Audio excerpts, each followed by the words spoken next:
Hello and good morning everyone. I welcome you all to India's largest e-learning platform, Unacademy, and I welcome you all to Gate Conqueror channel. Welcome you all to my session of Antenna MCQ series. This session or this series is going to be very important series, dear, for all those who are aspiring for writing competitive exams. For all those people, it will be very useful. So basically, the series on MCQ on antennas. This is part 3.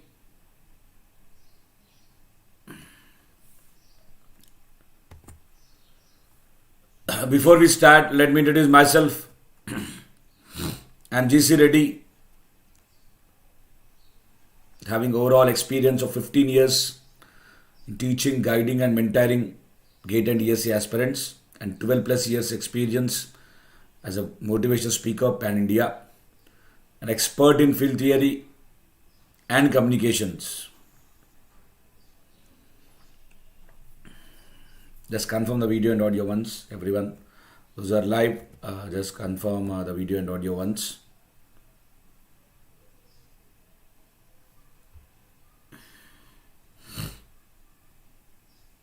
Well,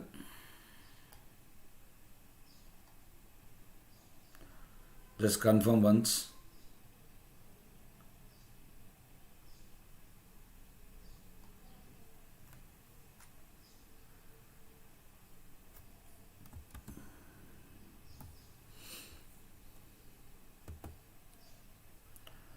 And this is the official link for the Telegram channel of the Gate Conqueror channel.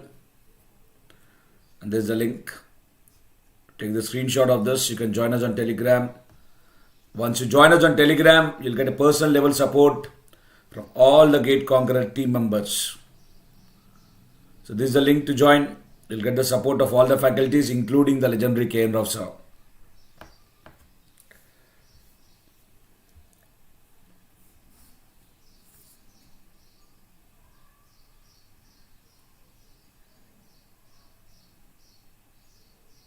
Is that clear?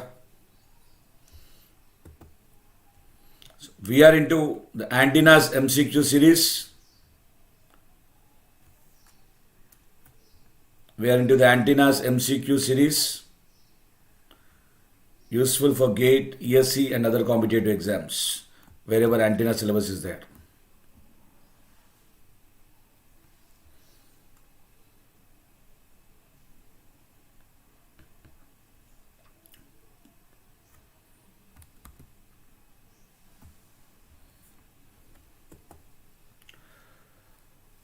All those who are looking forward for EMFT syllabi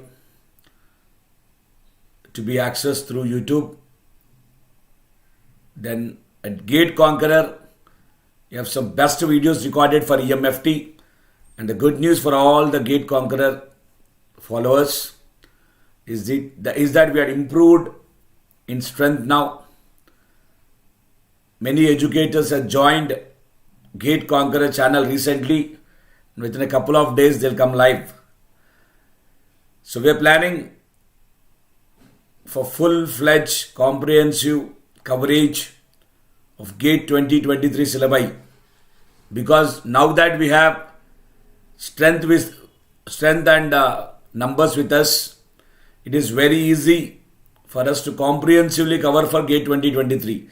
And all those who are preparing for GATE 2023 regarding EMFT, I like to tell you one thing.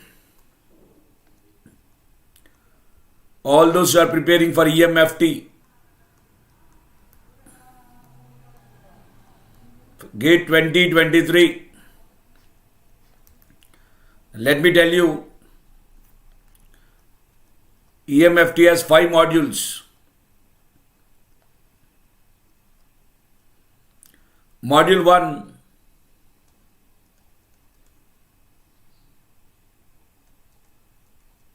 elements of EMF theory. Module 1 is elements of EMF theory. This is complete syllabus for electrical. And of course, module 1 for ECE. In these elements of EMF theory, I'll explain the syllabi and what we had covered. On elements of EMF theory, there is a playlist available in Gate Conqueror channel. Playlist is available for this with 40 videos, lectures duration of 50 hours, 40 videos and 50 hours. Generally, if you go through any YouTube channel for elements of EMF theory, we'll get the content for 9 to 10 hours. Whereas here we got 40 videos and 50 hours of content where we are comprehensively covered complete theory, all derivations, numerous previous year questions and practice questions will be useful for GATE, ESC and other competitive exams. So that playlist will be useful for all the purposes. It will serve all the purpose. What we had covered, the main highlights of what we had covered in elements of EMF theory is we had covered under static field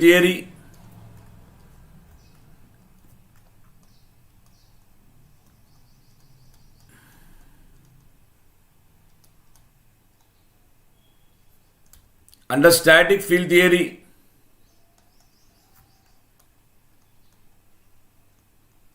we covered electrostatics,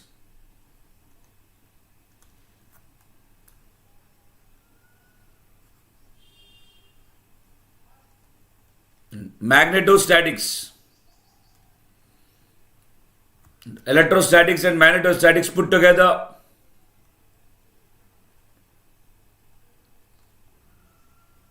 We derived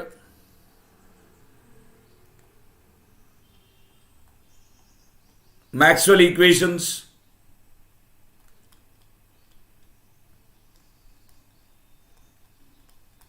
for static fields. Under Maxwell equations for static fields, first equation we derived closed surface integral of d dot ds is equal to volume integral of rho v dv. This is called integral form of Maxwell first equation.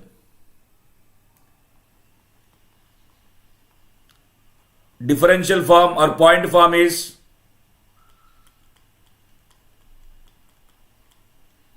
del dot d is equal to rho v.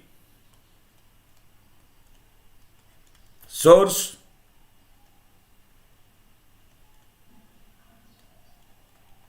Gauss law for electric fields. Source is Gauss law for electric fields.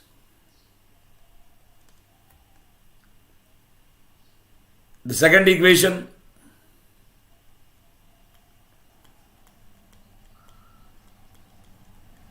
closed loop integral of E dot dl is equal to 0.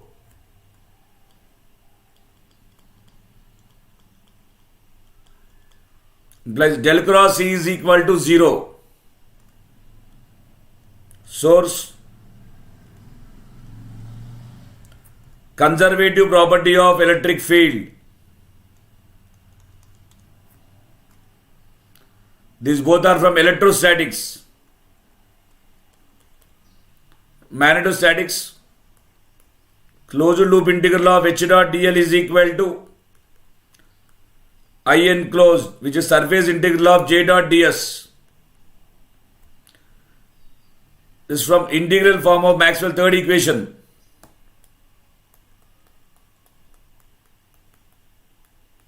Differential form del cross H is equal to J.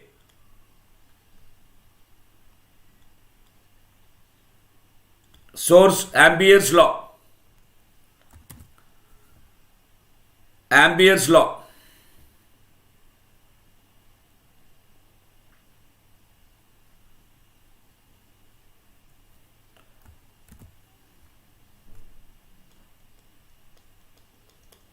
So fourth equation.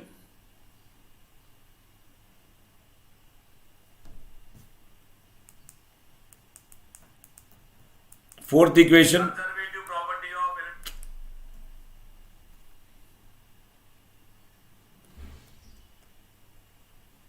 Closed surface integral of B dot ds is equal to 0.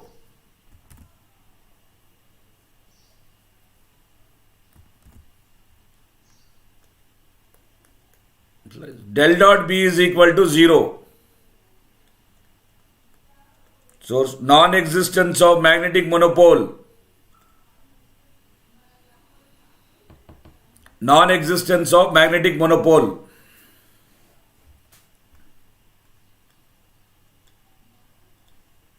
Also called as Gauss law for magnetic fields. So these are the Maxwell equations we have derived. The first two are from electrostatics. The later two are from magnetostatics. This is a main syllabi. Besides this, but also derived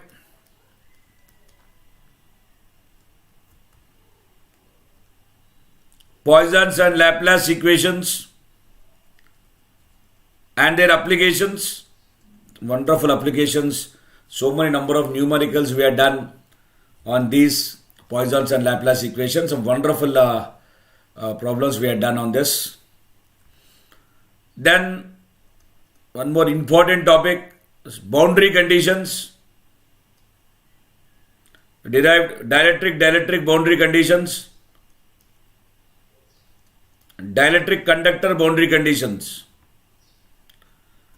Besides this, we also derived different types of capacitors and their derivations, and also types of inductors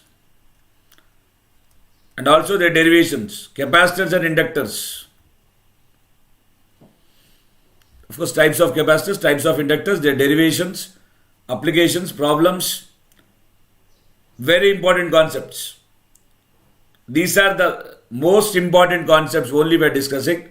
Of course, in elements of EMF theory, there are so many topics. Just the most important ones I am trying to discuss now. The second half, the first half is static field theory.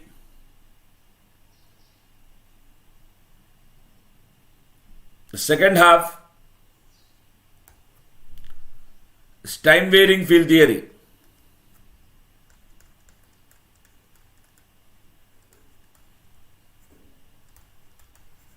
Time varying fields. In time varying fields, we derived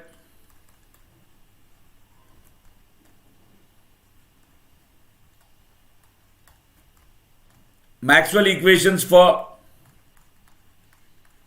time varying fields.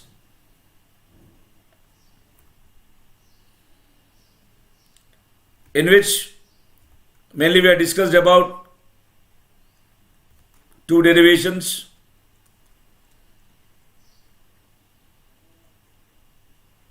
One, Faraday's law, and two, inconsistency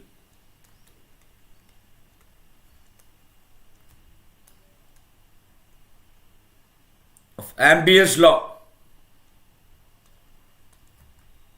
also called as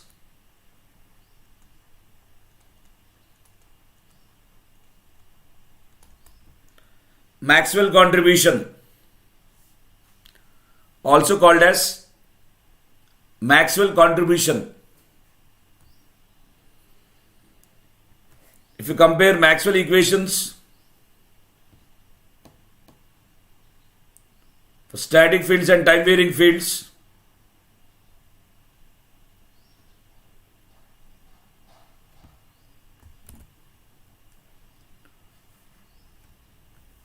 the first and fourth equations will remain same.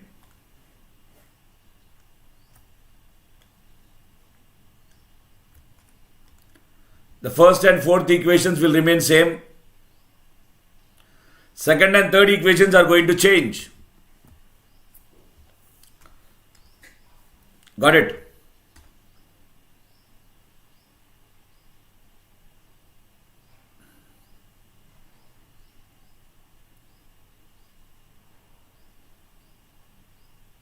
The second and third equations are going to change.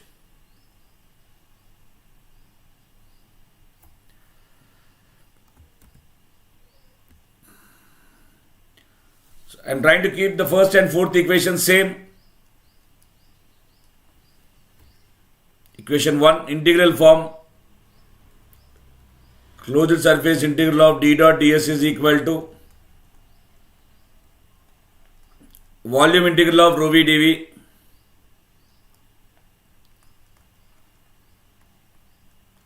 differential form del dot d is equal to rho v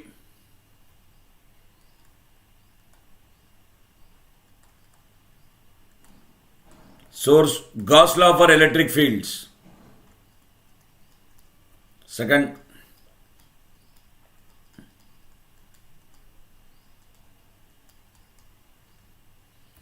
closed loop integral of E dot dl is 0.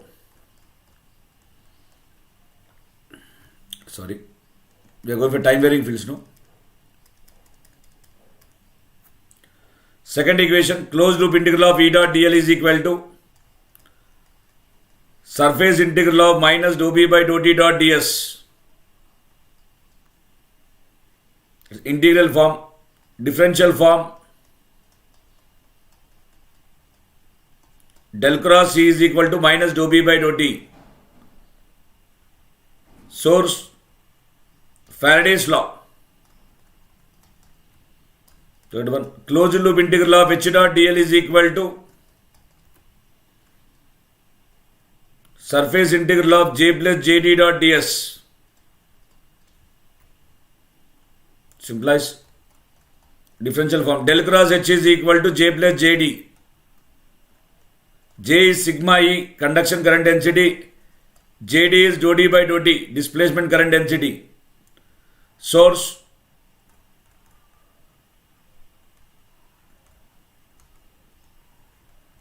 Maxwell contribution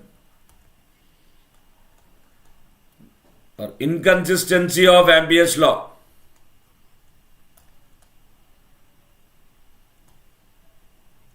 So these are the main topics that we discussed under module 1, elements of EMF theory, for which we have recorded 40 videos and 50 hours of content, including all the basics. Elements of vector calculus we have discussed and coordinate systems we have discussed in detail. I think basics itself we had covered 10 hours. Around 10 hours of basics we had covered. Is that clear?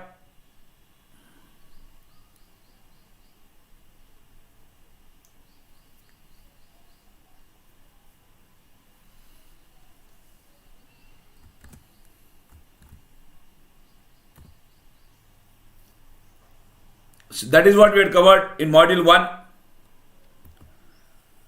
And this playlist is available on our Gate Conqueror channel. This wonderful playlist of 40 videos and 50 hours covering elements of EMF theory in detail is available on our channel. You can just go through it. All those who are preparing for Gate 2023 comprehensive course, this playlist will be useful for you people. This playlist will be useful for you people, dear. Comprehensive coverage of syllabus is done there. If you are preparing for EMFT, module 1 you can access from this playlist, which is already available. Now let me talk about module 2 of EMFT. Module 2 of EMFT is EM wave propagation. EM wave propagation.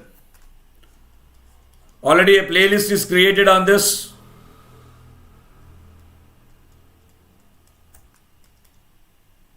With 8 videos.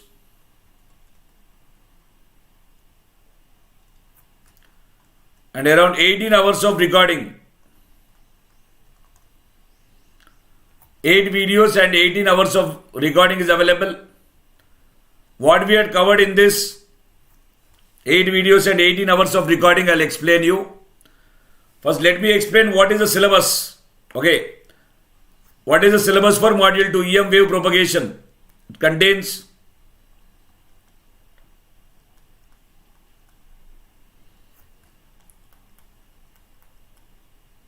EM wave propagation,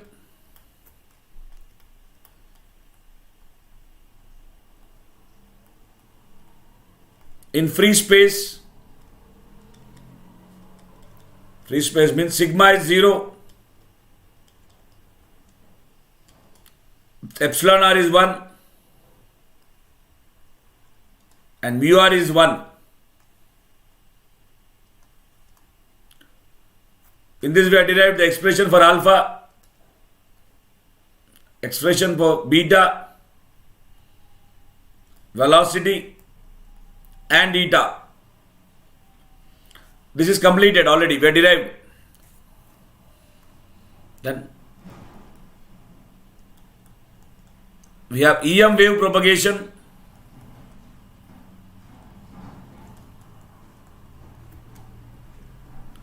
EM wave propagation in materials with finite conductivity. Sigma is 0. Finite conductivity. Sigma not equal to 0. Epsilon r greater than 1. And mu r greater than 1. Where we derived alpha, beta, velocity and eta, and also discussed about loss tangent, or also called as dissipation factor.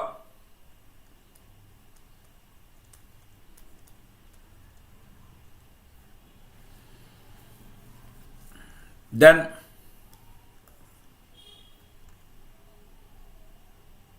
the topic number 3,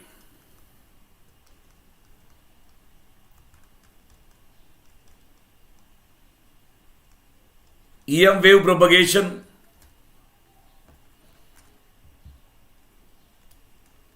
in good conductors. Good conductor refers to sigma phi alpha greater than omega epsilon.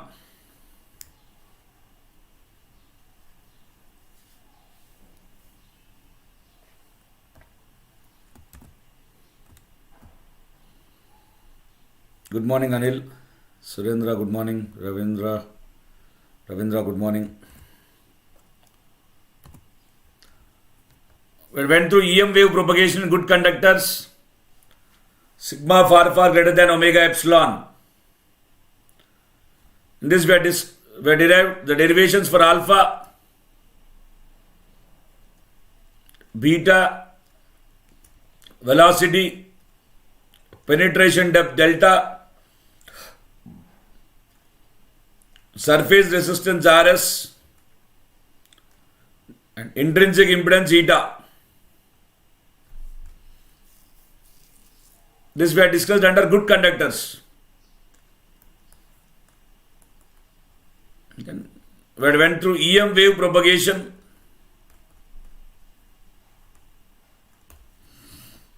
in good dielectrics.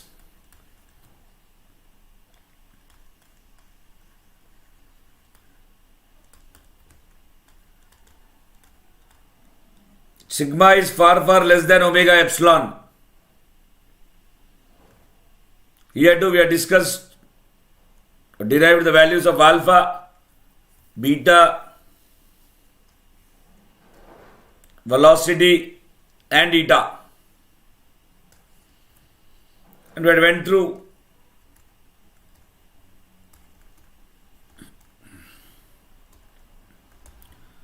EM wave propagation,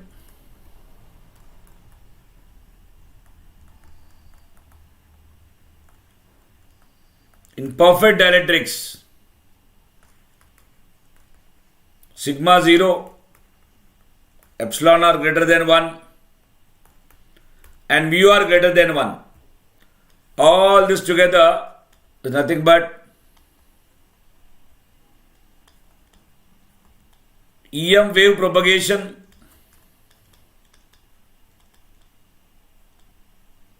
in different mediums. We had covered all this.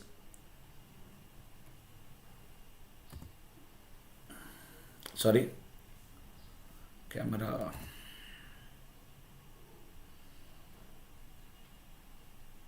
Is the video clear?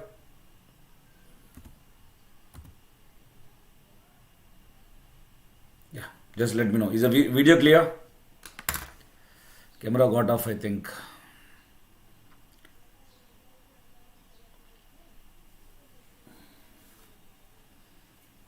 Yeah, let me know. Is the video clear?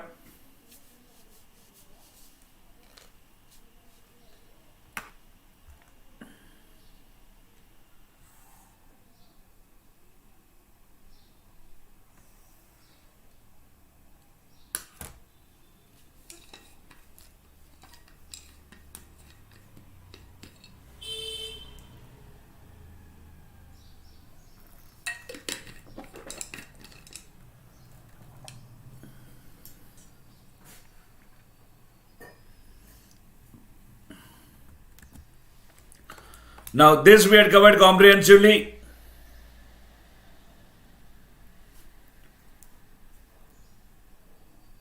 Okay.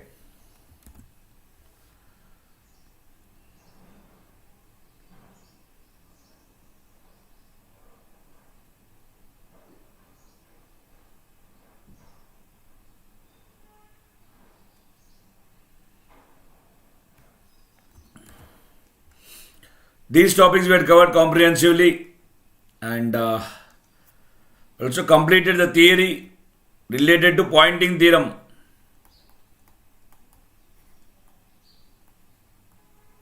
Maybe tomorrow or day after tomorrow we'll continue this.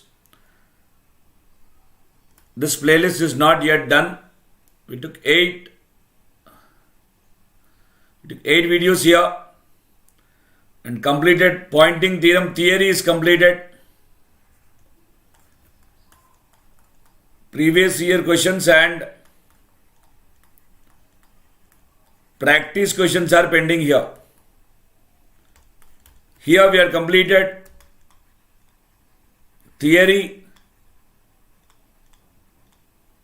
derivations, previous year questions and practice questions. Completed everything for these 5 topics. In 6th topic we had completed theory, practice questions and previous year questions are pending. We'll continue that with EM wave propagation 9. The 9th video we'll try to continue that. And 2 more topics are left out, which are supposed to be completed in EM wave propagation, which will complete module 2 comprehensively, which will be useful for GATE, engineering services and other competitive exams where EM wave propagation is the syllabus.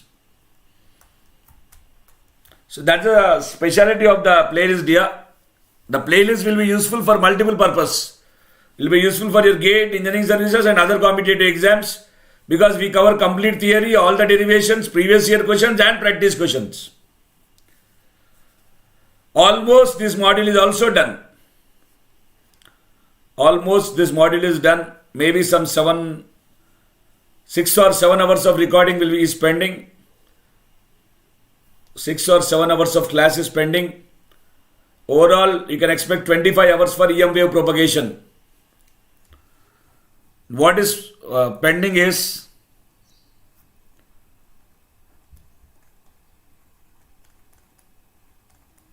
wave polarization. Topic is pending. Reflection.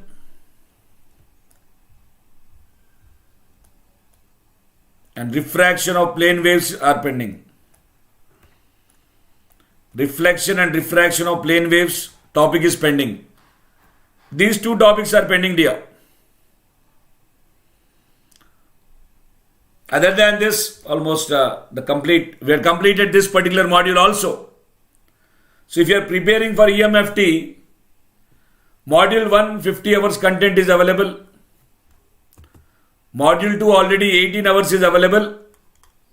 70 to 80% of the module is completed. 70 to 80% is completed. Within a week, within a week time, we'll complete this module 2.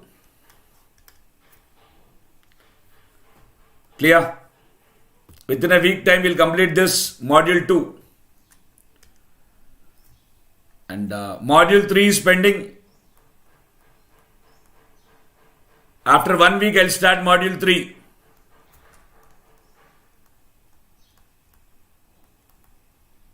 Transmission lines will start in 1 week. Module 4, waveguides also will start parallelly.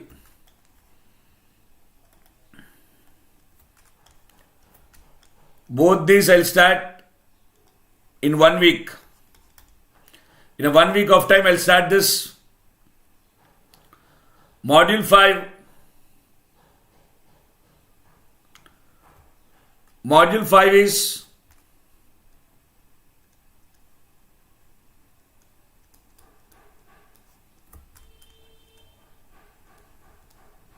antennas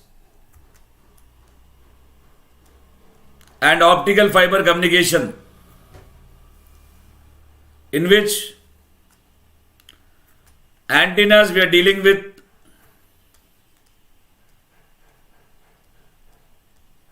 antennas Mahamarathon series.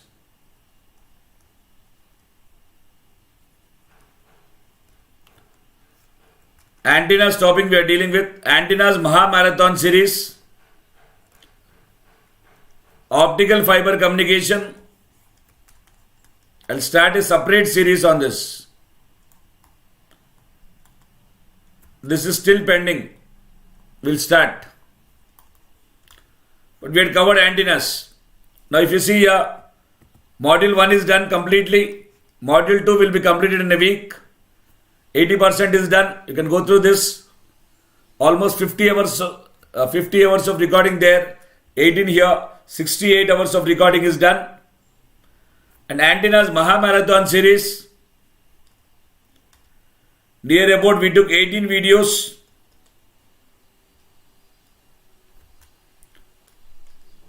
And around 38 hours of recording already done.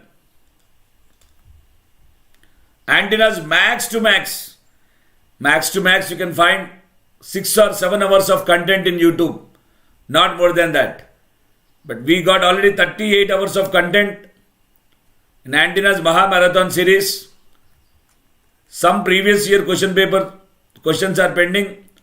And 100 to 200 more practice questions we'll do. These are pending here. Maybe I'll take 12 more hours, making it 50 hour series. So what we cover in module 5, or what we had covered in antennas Mahamarathon series is almost like you cannot find this exclusive content on antennas in a single playlist, like we have done it in the name Antennas Mahamarathon series. As the name indicates, it is really a Mahamarathon. which comprises of 18 videos right now with around 38 hours of content. What we had covered in this is we have divided this into two parts. One is antennas. In antennas we had covered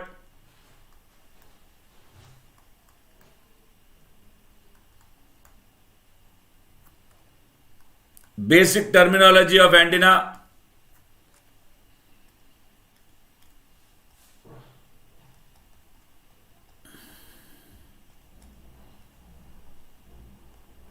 current distribution in antennas,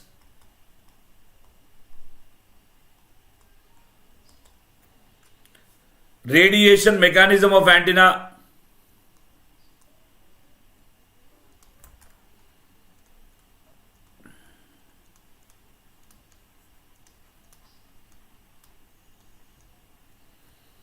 under radiation mechanism we covered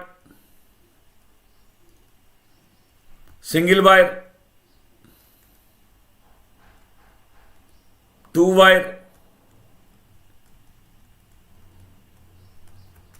and dipole antennas.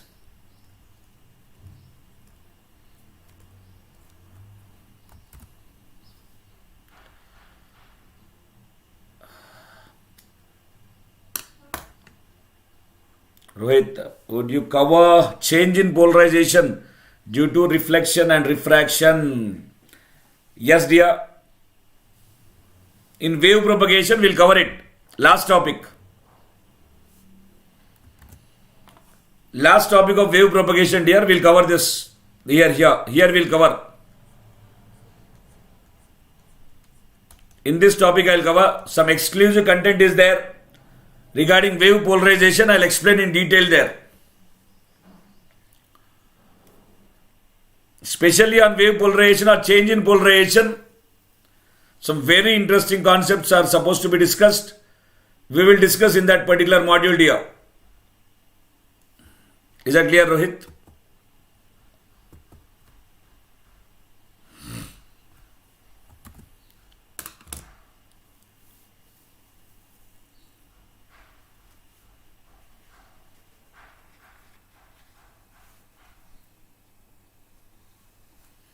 We'll cover in that series, dear.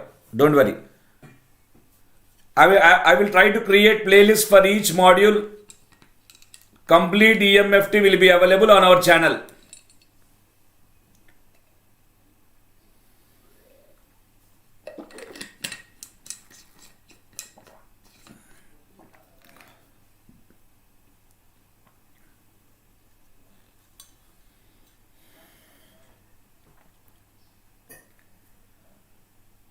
No worries. Okay. So what we had covered in the antennas Maha Marathon series, basic terminology, current distribution in antennas, radiation mechanism of antennas, where we had covered single wide, two wide, dipole antennas.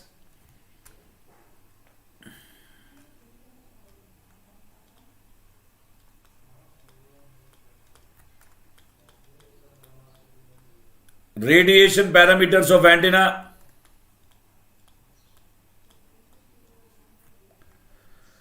radiation parameters of antenna, we have covered parameters like simple gain, power gain, directive gain,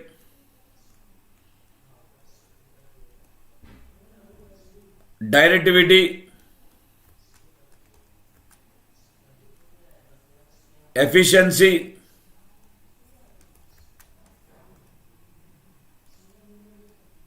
radiation intensity,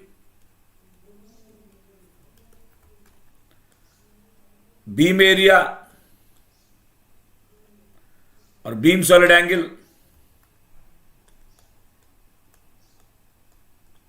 antenna temperature. These are the main radiation parameters we had covered. And also we had discussed about the radiation pattern of antenna.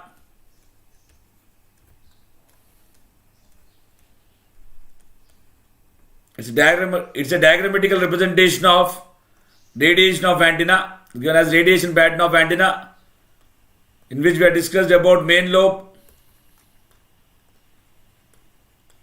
side lobes,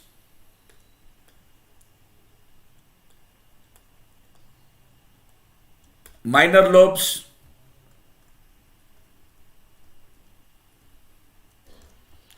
back lobe,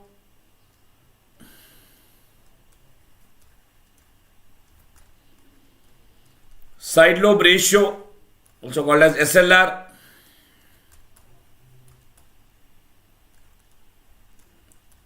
side lobe level,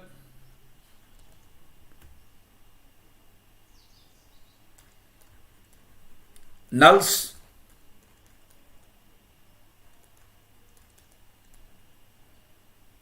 first nulls, beam width between first null, half power beam width. These are the topics we have discussed under radiation pattern of antenna. These topics were discussed under radiation pattern of antenna.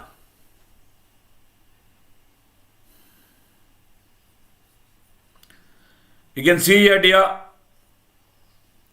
whichever module that we are taking,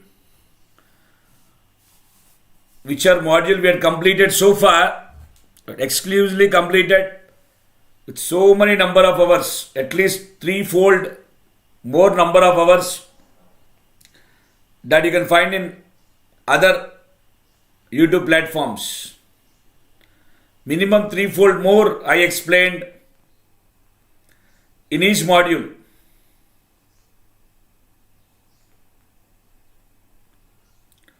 Clear?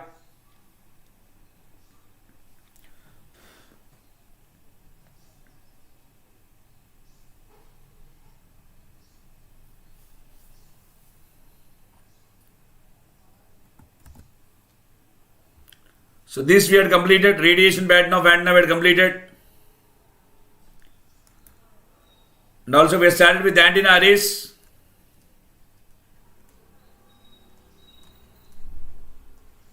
An antenna array is a group of radiators put together to increase the radiation pattern of the antenna. The structure is called as antenna array.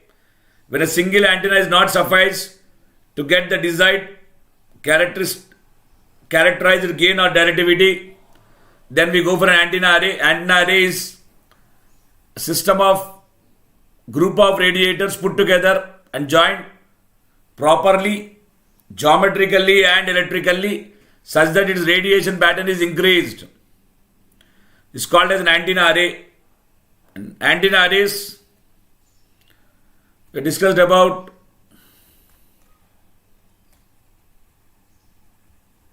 two-element array. In two-element array, we have discussed the five cases of two-element arrays. We discussed the case where distance between the radiators is lambda by 2, alpha is 0. This was the case of broadside array.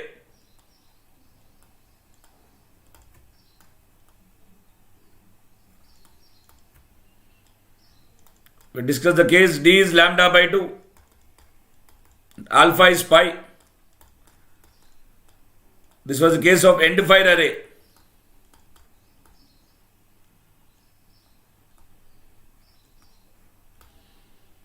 This was the case of end fire array.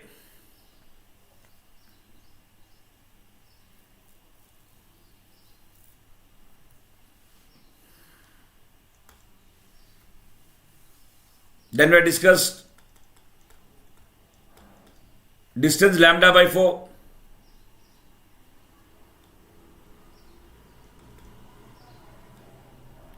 Alpha is pi by 2. You get a heart shape pattern.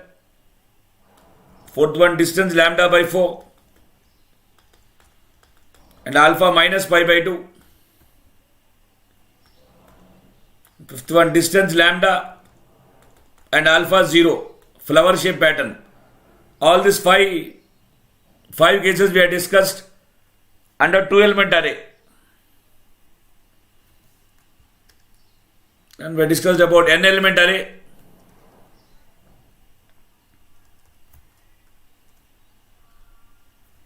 In n-element array we have discussed again concepts of broadside array for n-element case, broadside array, end-fire array for the n-element case. Then we had discussed about special arrays, which are end-fire array with increased directivity,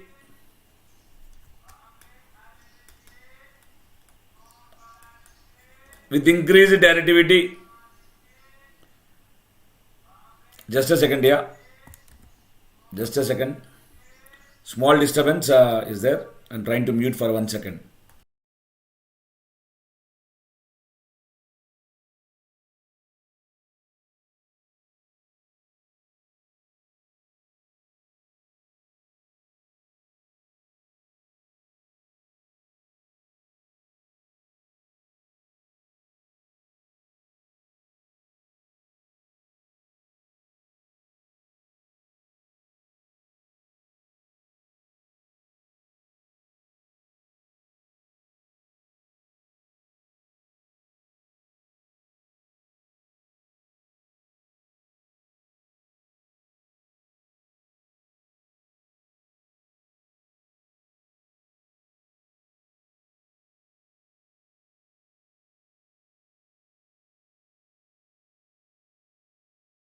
Well,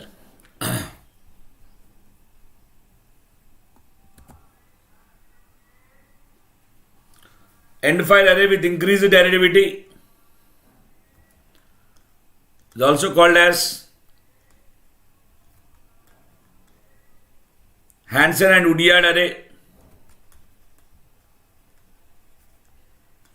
And using this method, directivity is increased by value of 78.6%. Under special arrays, we had also covered binomial arrays,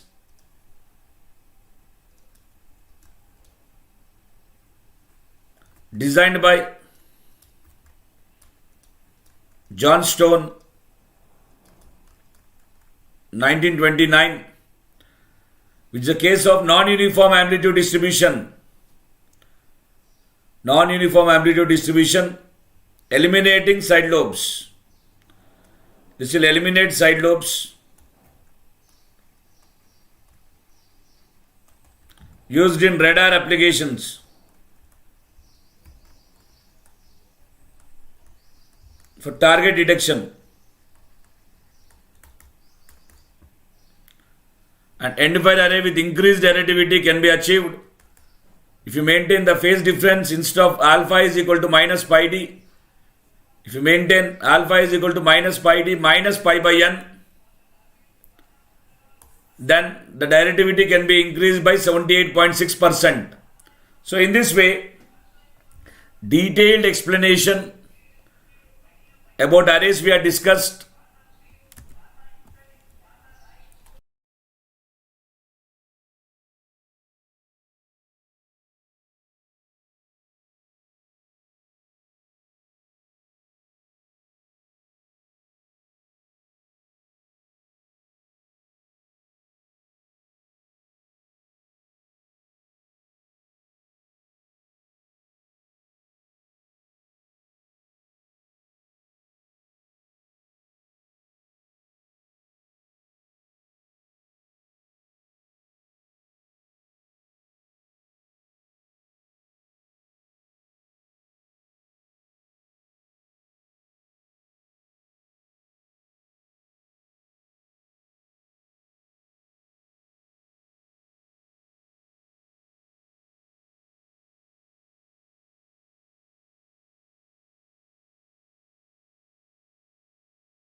Okay, there was small disturbance, announcement going on, so just I try to mute it.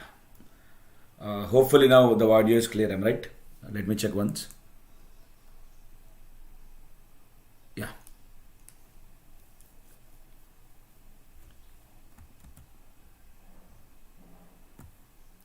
So in this way, exclusively we have covered all the antenna array concepts. We covered all the antenna array concepts. Then we started with 7 sisters.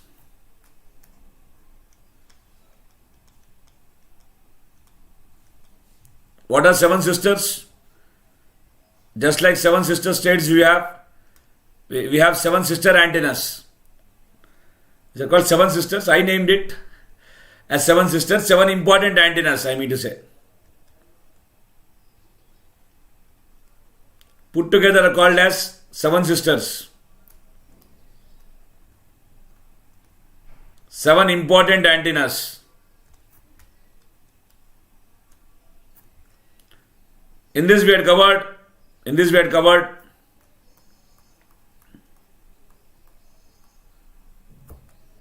the first one, folded dipole antenna.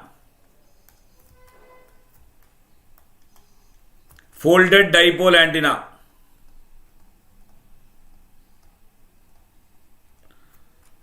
It's an extension of a dipole antenna or a half-wave dipole antenna. 2 half-wave dipoles connected in parallel becomes a folded dipole antenna, which exhibits very high input impedance. This folded dipole antenna can be used as a driven element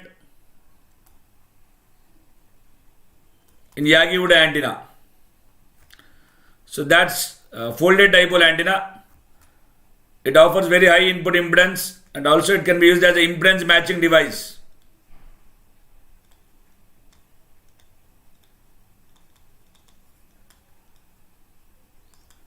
Impedance matching device. Second one, Yagi-Uda antenna.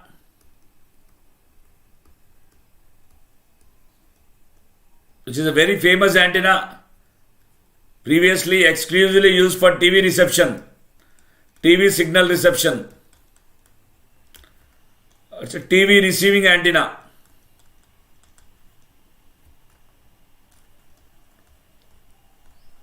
It's a super gain antenna. It's a super gain antenna. Exhibits a gain of 40 dB. 40 dB is a very big number, dear. 40 dB is not a joke. 40 dB is a very big number. It's an example of a parasitic array. It's an example of a parasitic array containing the reflector, driven element,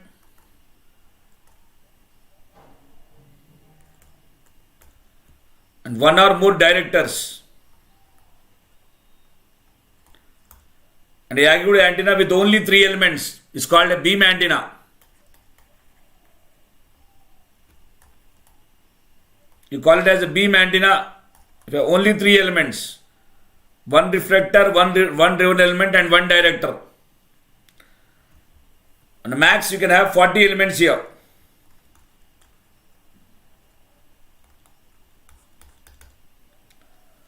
On a max you can have 40 elements.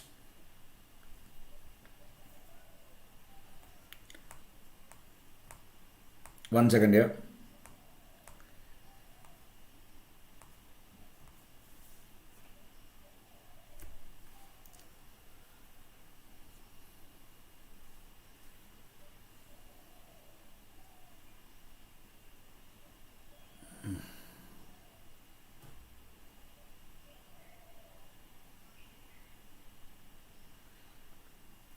One second.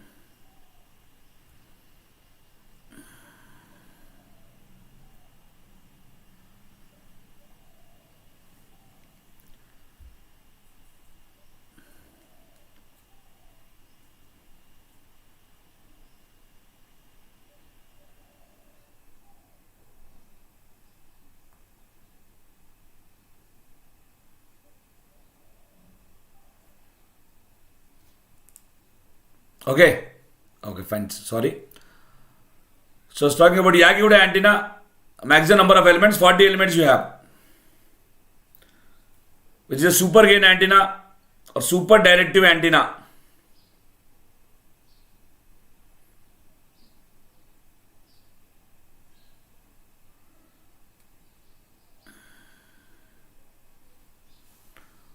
So that was the second antenna of the seven sisters. Among the seven sisters, that was the second antenna. Third antenna, helical antenna.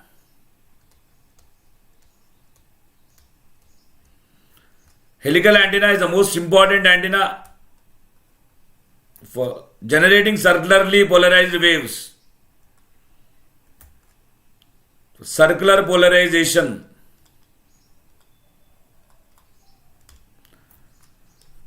And we have discussed about the design of helical antenna in axial mode and normal mode. Axial mode is the case where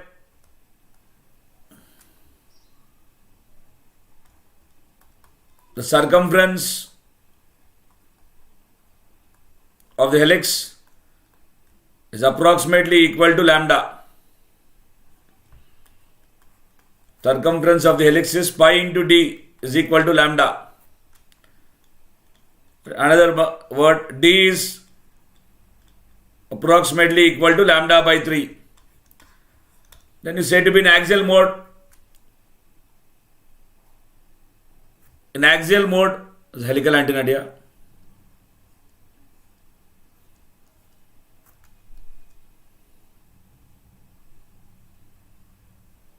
Helical antenna.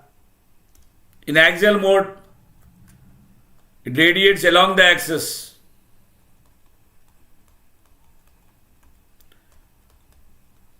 Used in satellite communications. In normal mode, the total length of the antenna is far less than lambda, small size, dimension is very small. Radiation is perpendicular to axis. Used in applications like Wi-Fi router. In Wi-Fi router, the antenna that we are having is a helical antenna. But the antenna does not look like that. I'm right. In router, if you see, the router looks like this. The antennas will be like this. You can't feel helical antenna. The antenna will be inside like this. And what you are seeing from outside, the hard structure is called radome. These radomes are not only used here, they are also used in vehicles. If you take a car, on car you will have antenna structure like this. This is actually radome, hard structure that is protecting the antenna from external harsh environment. The actual antenna is this. The actual antenna is this.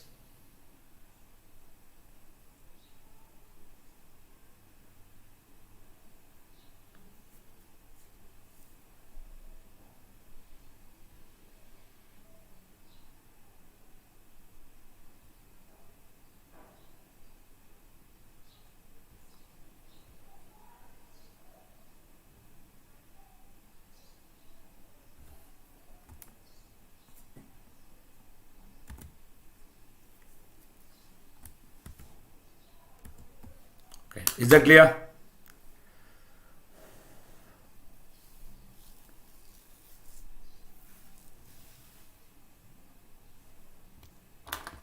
So far, is it clear?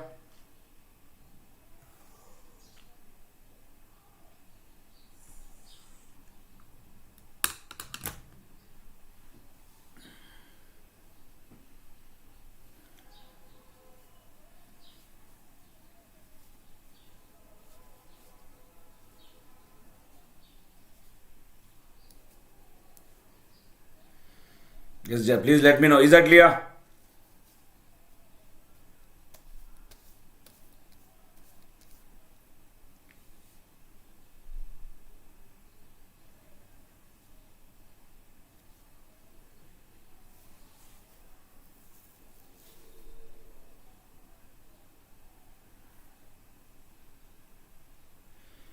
Anil, Surendra, Ravindra,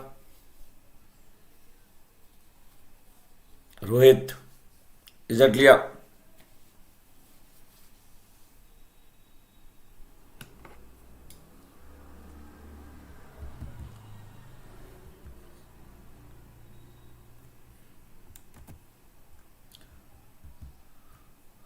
Okay.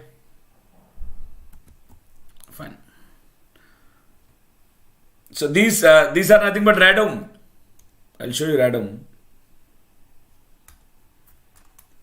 Show you radome picture.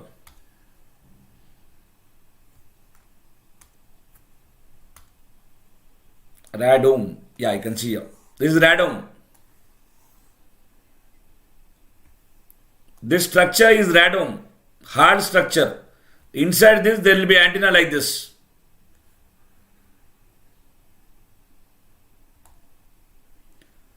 But this hard structure is radome. I'll show you some more. This is also radome, you can see. It is placed on the car. Radome. In aeroplanes also you can see these kind of structures.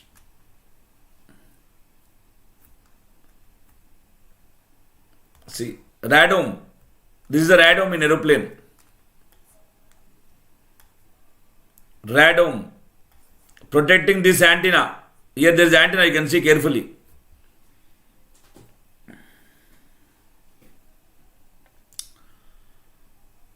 Okay.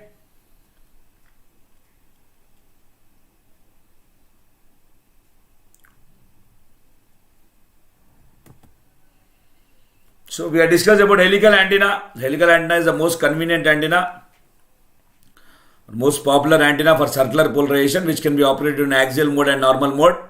Axial mode is a case where circumference is approximately equal to lambda. That means D is approximately equal to lambda by 3, where the radiation is along the axis and used in applications like satellite. In normal mode, N into L is far less than lambda. That means it is a small antenna where the radiation is perpendicular to the axis. Applications will go into Wi-Fi router. We use these helical antennas in the normal mode, and the structure that is covering it is nothing but the radome. Nothing but the radome. The third antenna. Then we went for fourth sister.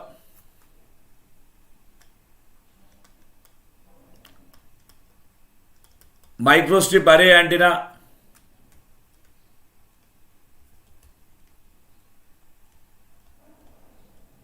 These are used for,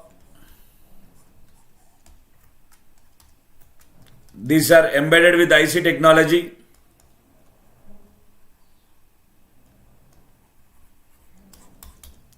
Used in applications suitable for miniature design. Design suitable with IC technology. We use this microstrip array antenna. If you want to see practically, it looks like this. We have seen applications of that design of microstrip antenna. And let me show you one antenna for microstrip. Microstrip array antenna. It looks like this. Yeah.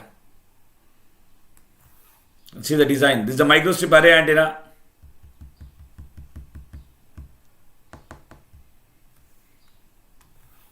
You can see the design.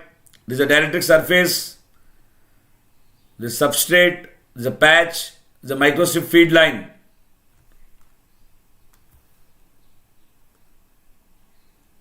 This is a patch.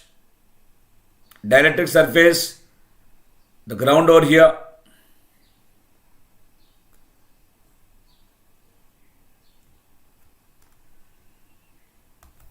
This is how it looks. See the patch, the practical patch antenna. This is a feeder. This is a patch. This is substrate. From here it is getting feeded.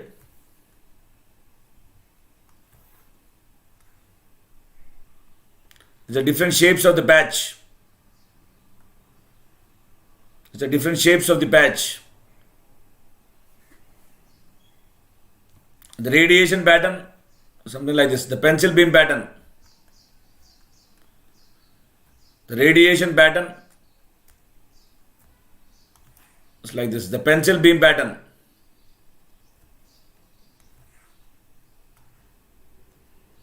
It looks like this. Is it clear? That's about microstrip. If you want to go for helical also we can see some diagrammatic representation for helical antenna. I'll try to show you helical antenna.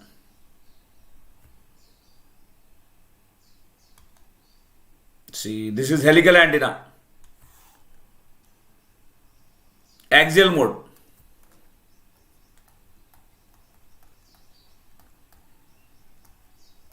Axial mode. Very huge antennas. You can see the size of human being here. Very huge antennas used for terrestrial communication. It's a practically installed helical antenna that I am showing you. Smaller ones.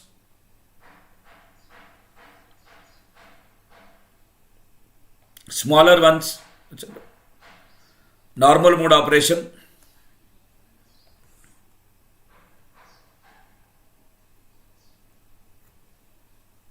For normal mode operations. So this is used in router. You can see, I told you now, normal mode which can be used in the router. In this router you will have helical antenna.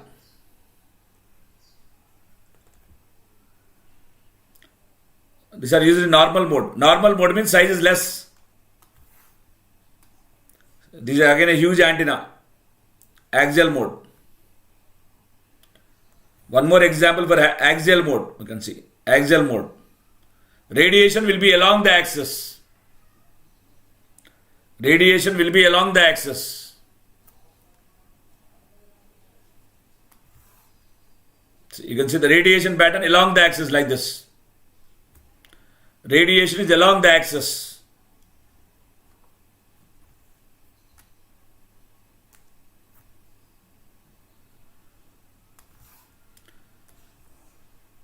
Normal mode construction. Small antenna, spring-like structure, normal mode construction.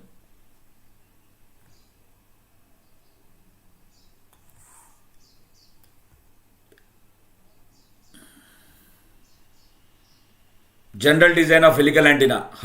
That is how it looks like. The practical helical antennas. Normal mode. It's also normal mode. There's a radiation pattern. When you are trying to operate in axial mode along the axis. Is that clear? I hope diagrams will be helpful for you in better understanding.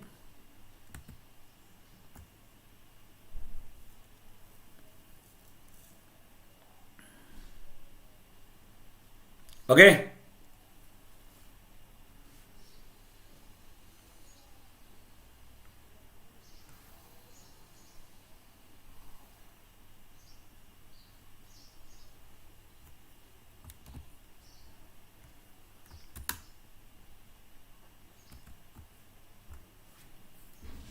This is for helical antenna. Similarly, if you want to see some pictures for folded dipole, I'll show you. I'll show you for folded dipole. The simple dipole antenna. This is practical folded dipole antenna. This folded dipole antenna, part of driven element of Yagi wood antenna.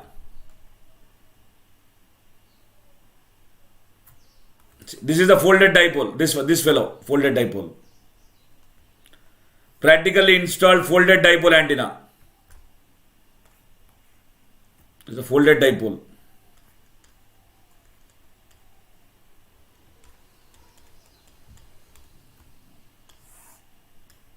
So this is how it looks like.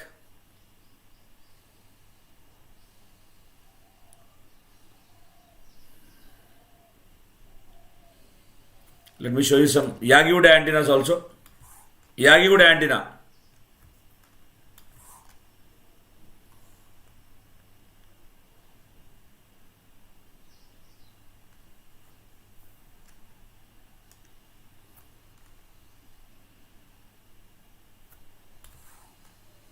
Yagi-Uda antenna. Practically installed Yagi-Uda antenna. One more.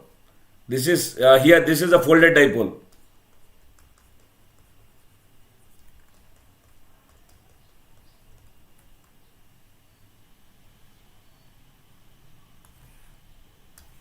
So you can see a reflector, driven element, directors.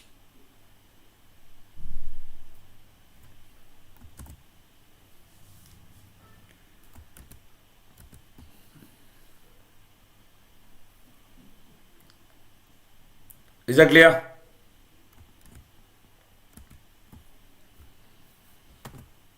You can see now in Seven Sisters, it's a folded dipole, Yagi-Uda, helical,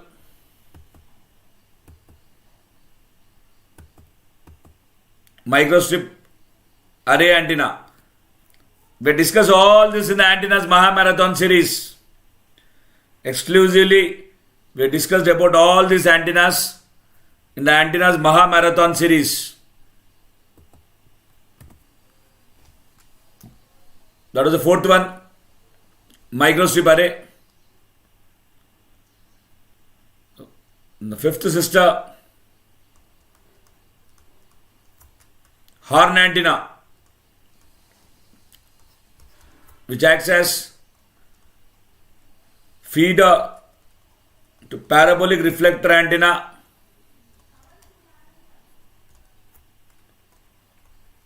or a dish antenna. It acts as feeder to lens antenna. Basically, it is a feeder at microwave frequencies.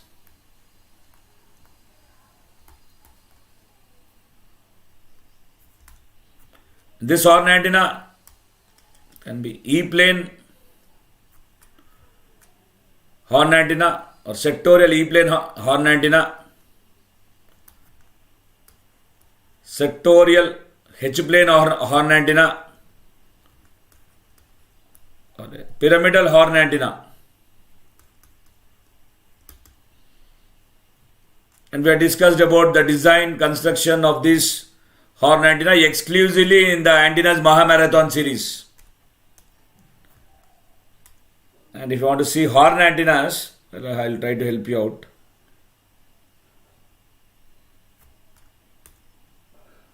See, this is how it looks like. These are the types of horn antennas. This is how they look like. The down two are conical horn.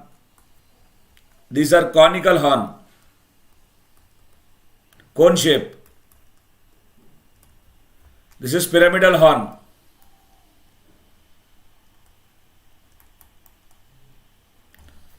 This is sectorial H plane. This sectorial E plane. Got it? You can see this is a practical pyramidal horn antenna.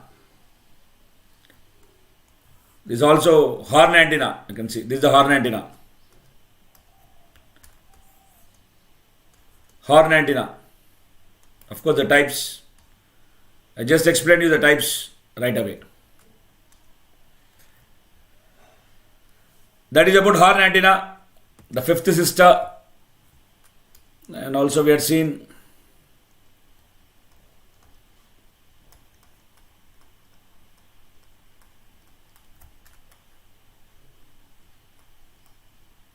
parabolic reflector antenna.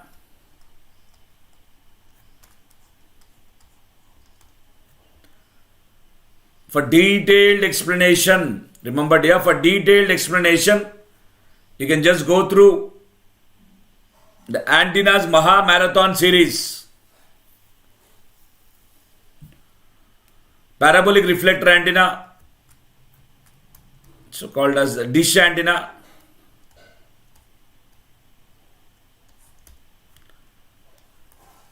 It can be front fed, front feed, it can have Cassegrain feed.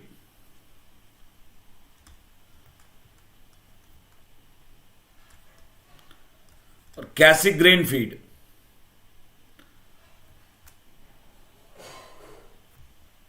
One more type is corner reflector antenna.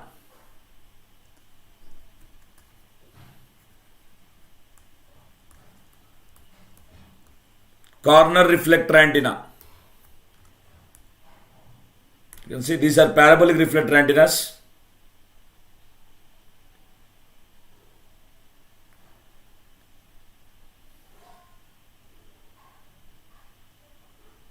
Parabolic reflector antennas. Let me show you.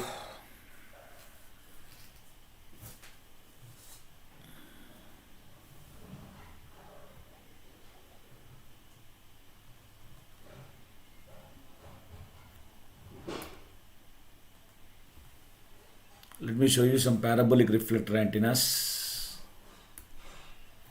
Where are the examples? I'm trying to find it.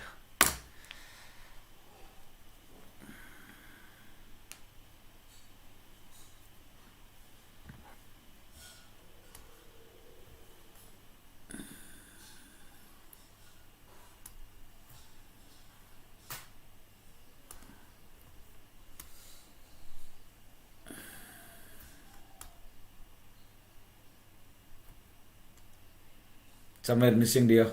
I will show you in the next class, okay? I should have somewhere it is missing. Fine, no problem. I'll try to show you some other day. Diagrams I'll show you some other day.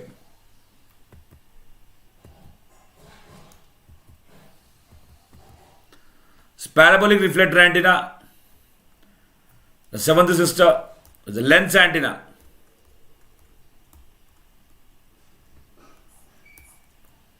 This again you have E-plane antenna and H-plane antenna.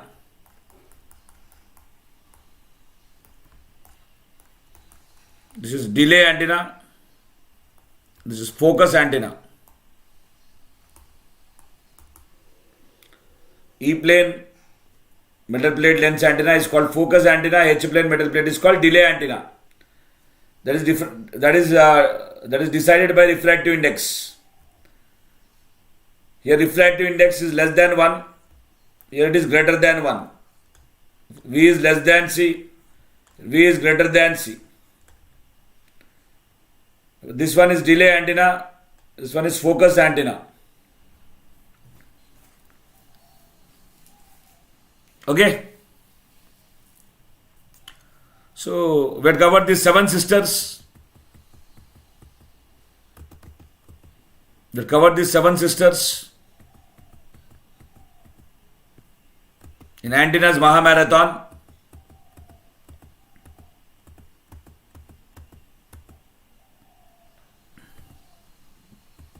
And also we had seen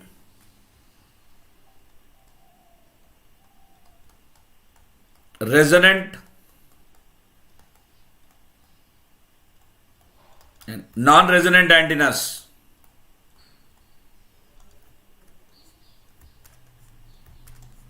And resonant and non-resonant antennas. Under resonant antennas we have seen monopole antenna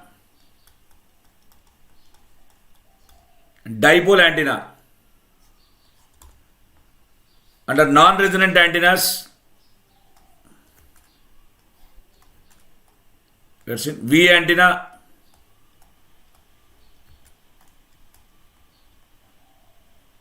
inverted V antenna, and rhombic antenna.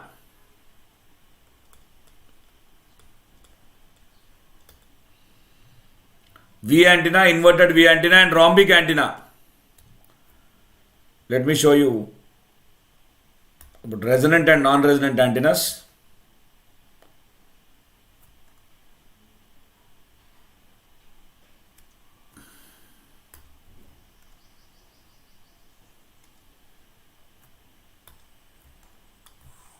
See, unidirectional radiation pattern, resonant antenna. This is non-resonant. This is for resonant antenna, bidirectional radiation pattern. This is non-resonant antenna. See a unidirectional radiation pattern, non-resonant. Bidirectional radiation pattern, resonant. Examples for bidirectional radiation pattern are resonant. Monopole antenna, dipole antenna. How do you have radiation? Bidirectional radiation patterns. Examples for non-resonant, V antenna, inverted V antenna, rhombic antenna.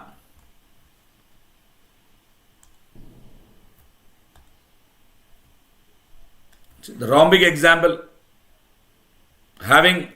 being a non-resonant antenna, having unidirectional radiation pattern. Having unidirectional radiation pattern.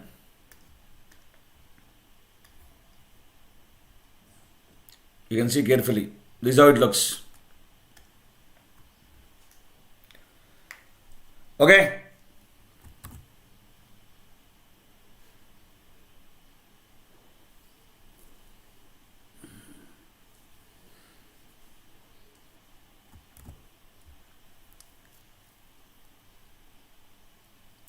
Is that clear? That we have discussed resonant and non-resonant antennas. Resonant means monopole, dipole. Radiation pattern bidirectional. Non-resonant unidirectional radiation pattern. So we have discussed about resonant and non-resonant antennas. And also we have discussed about antennas, antenna measurements. In the Antenna Mahamarathon series, we have also discussed about antenna measurements.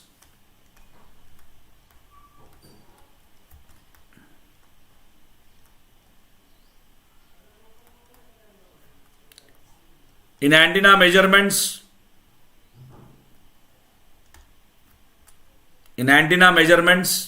we have seen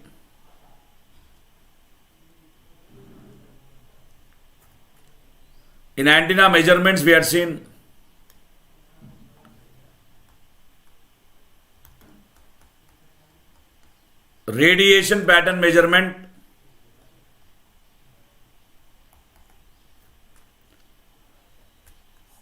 under radiation pattern measurement we have seen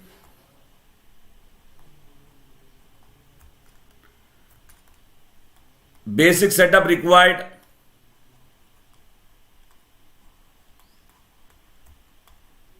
for radiation pattern measurement.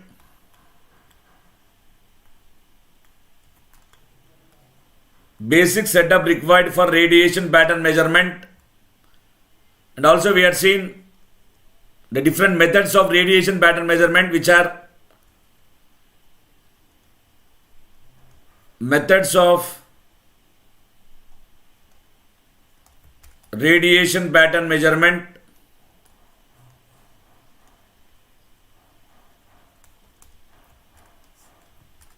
which are high frequency method,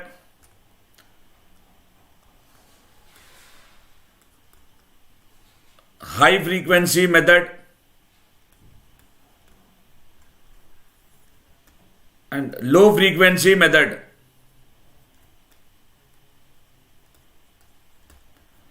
In high frequency method,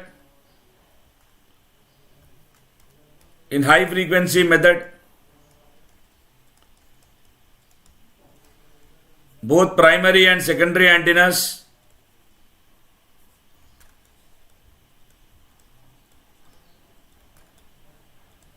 are stationary,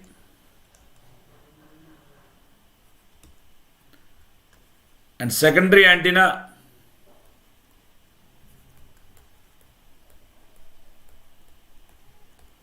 is rotated on its own axis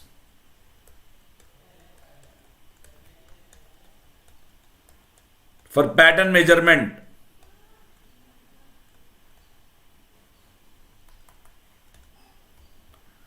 Low frequency method.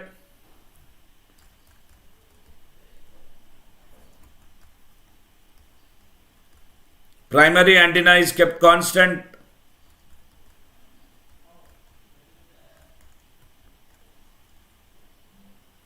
And secondary antenna is rotated around primary antenna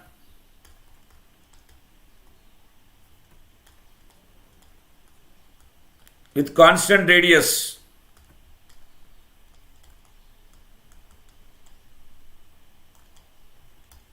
With constant radius.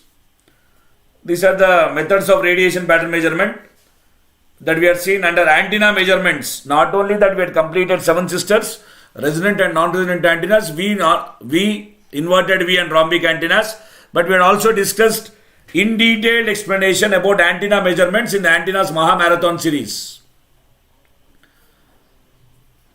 And in this series, we had explained the measurement of gain. We had explained the measurement of gain.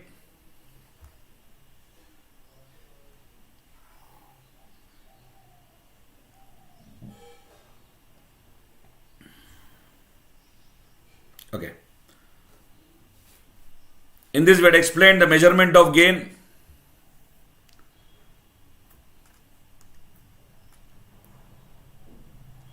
And directivity.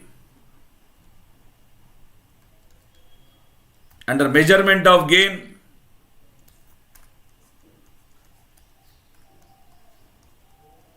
we went for first method.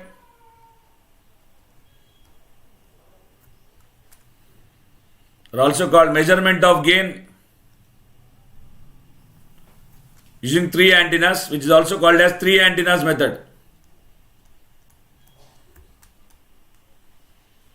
First method or 3 antennas method. And measurement of gain is in second method. Or measurement of gain or measurement of absolute gain. Absolute gain measurement.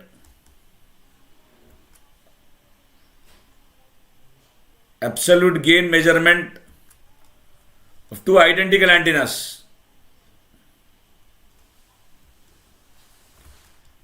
Identical standard antennas. So that is what we have discussed in measurement of gain. In detailed explanation was done under the measurement of gain. Then we have discussed about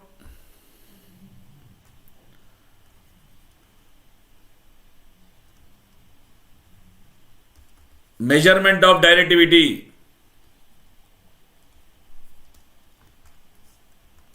Under measurement of directivity, because directivity is defined as maximum radiation intensity to average radiation intensity, where average radiation intensity phi AV is equal to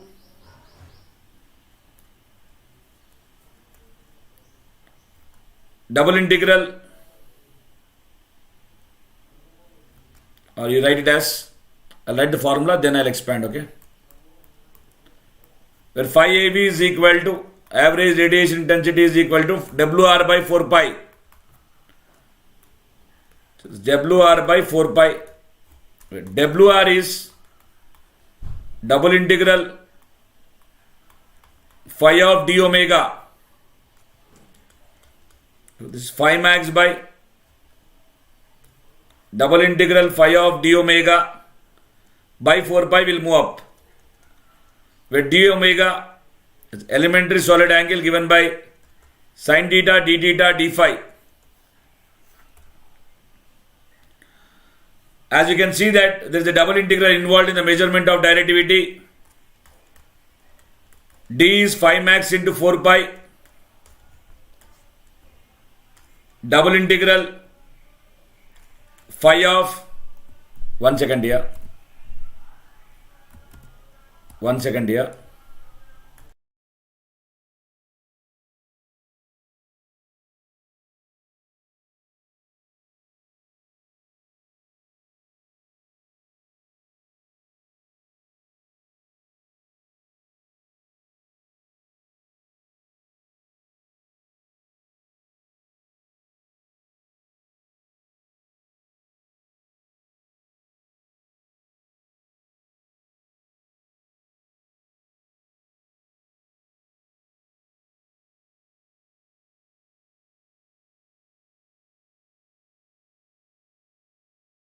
There was an external disturbance.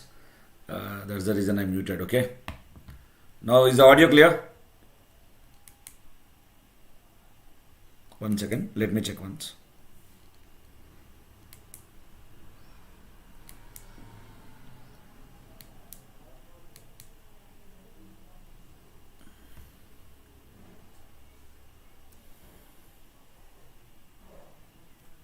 There was an external disturbance. Okay. Fine.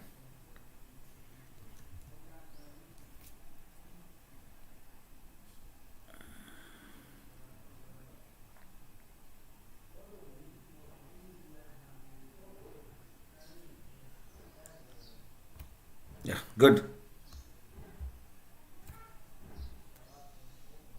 Okay. Okay, fine. The audio is clear.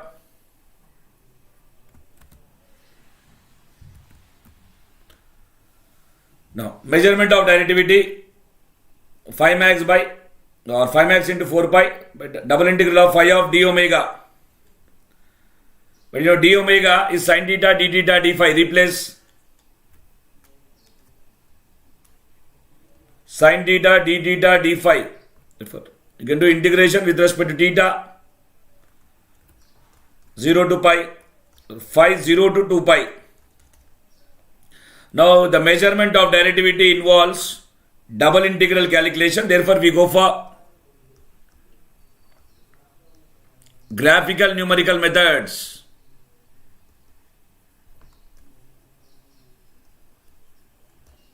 The graphical numerical methods that we employ are orange slice method,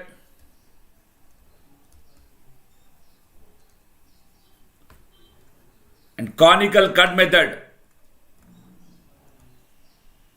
Dear, for detailed explanation about these methods, please refer Antenna's Mahamarathon series.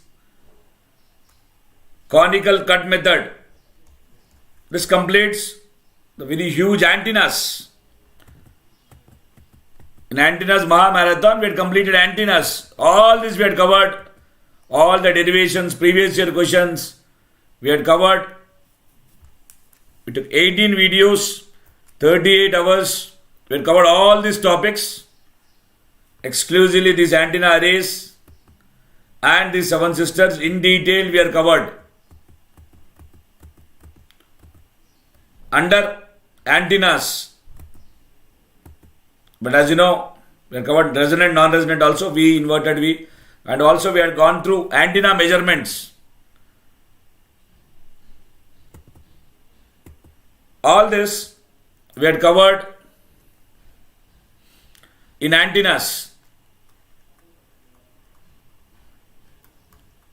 Then wave propagation,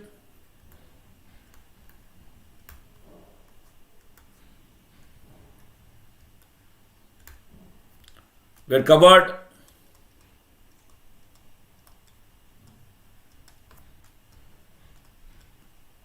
principal modes of propagation,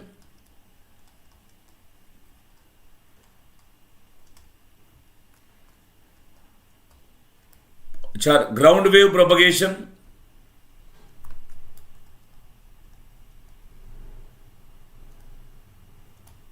also called as surface wave propagation or Norton surface wave propagation, allows frequencies up to 2 megahertz. That means It allows very low frequencies, 3 kHz to 30 kHz. Its wavelength is very long, therefore they are called as very long waves. It allows low frequencies,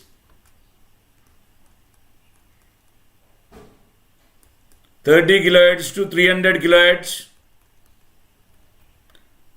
Its wavelength is long, therefore they are called as long waves. It allows medium frequencies, or most of the medium frequencies. Medium frequencies mean 300 kHz to 3 MHz, but it allows up to 2 MHz. So most of the medium frequencies it will allow. And these are called medium waves. So ground wave propagation allows very long waves and most of the medium waves. It allows up to 2 MHz. Above this frequency, it suffers losses.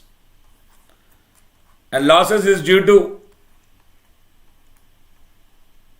wave tilting, concept of wave tilting and absorption of earth.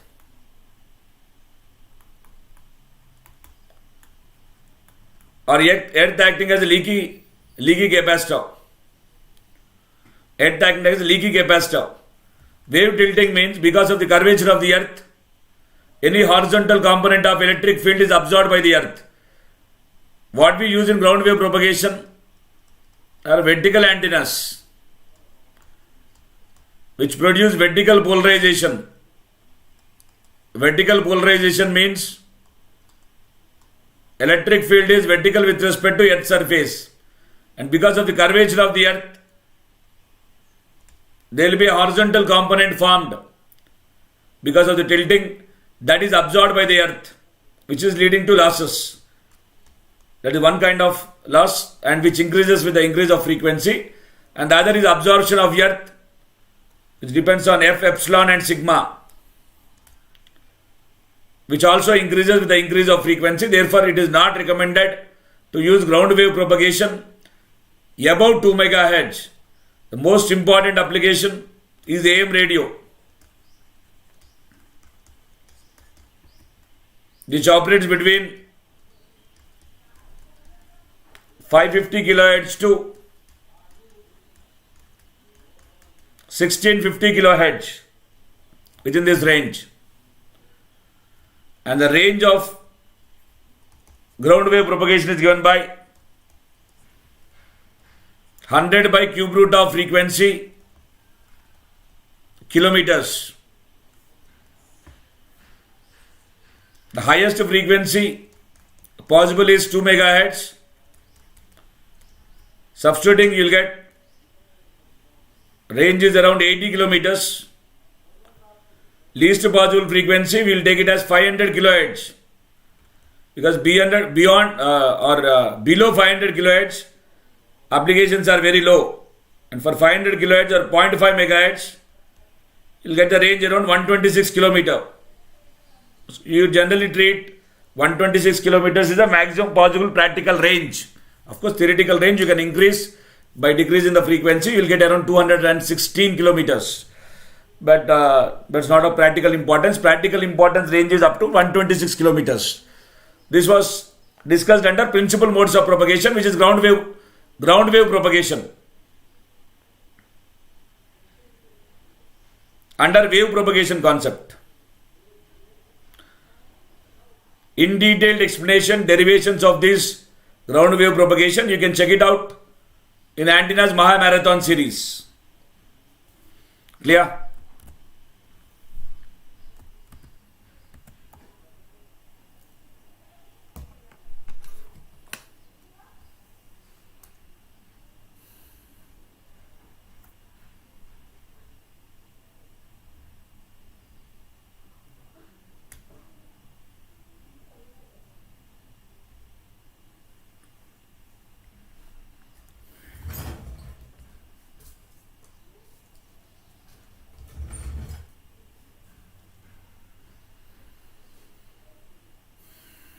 Everyone, is it clear?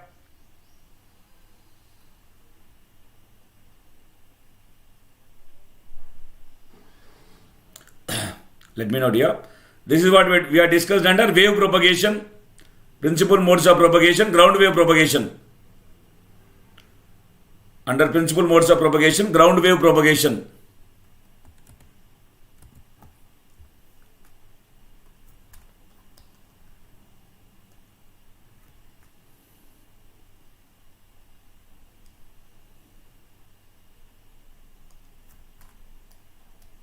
Ground wave propagation. And we discussed about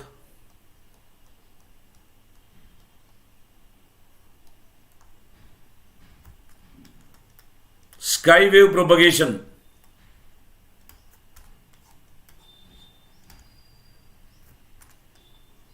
Are also called as ionospheric propagation.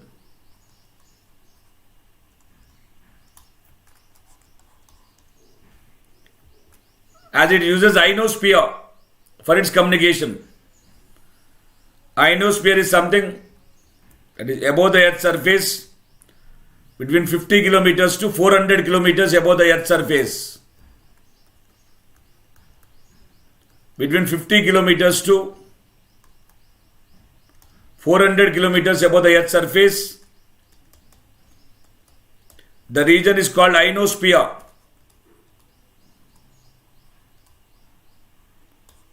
Where we find ions. Ions are formed when molecules are subjected to sunlight.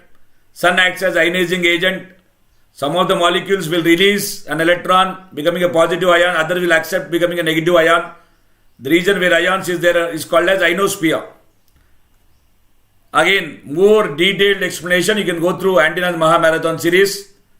This ionosphere is mainly has three layers: D region, E region and F region. Of course, F is split into again F1 and F2. Again, how these layers are formed, what is stratification of these layers, everything you please refer Antenna's Mahamarathon series, in which in detailed explanation about these layers is given. Now this skywave propagation uses this ionosphere for communication. Therefore, it is also called as ionospheric propagation. The wave is continuously refracted and it reaches back, used for point-to-point communication, and again it is retransmitted. This is called one hop, and communication happening because of this multiple hops is called multi-hop communication, and a single hop it can cover maximum distance of 4,000 kilometers. Thereby, we are using multi-hop communication. Round the globe communication is possible. Round the globe communication is possible by using multi-hop propagation. That is about the skywave propagation or ionospheric propagation here. Is that clear?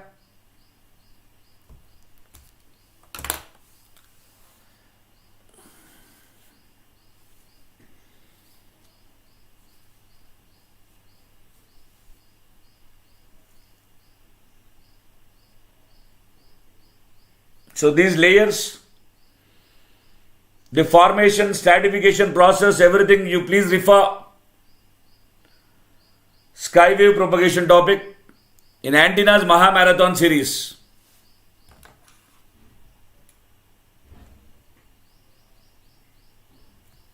Then we discuss one more principal mode of propagation,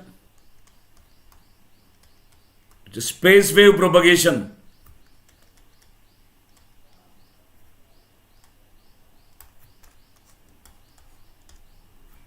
Under space wave propagation is also called as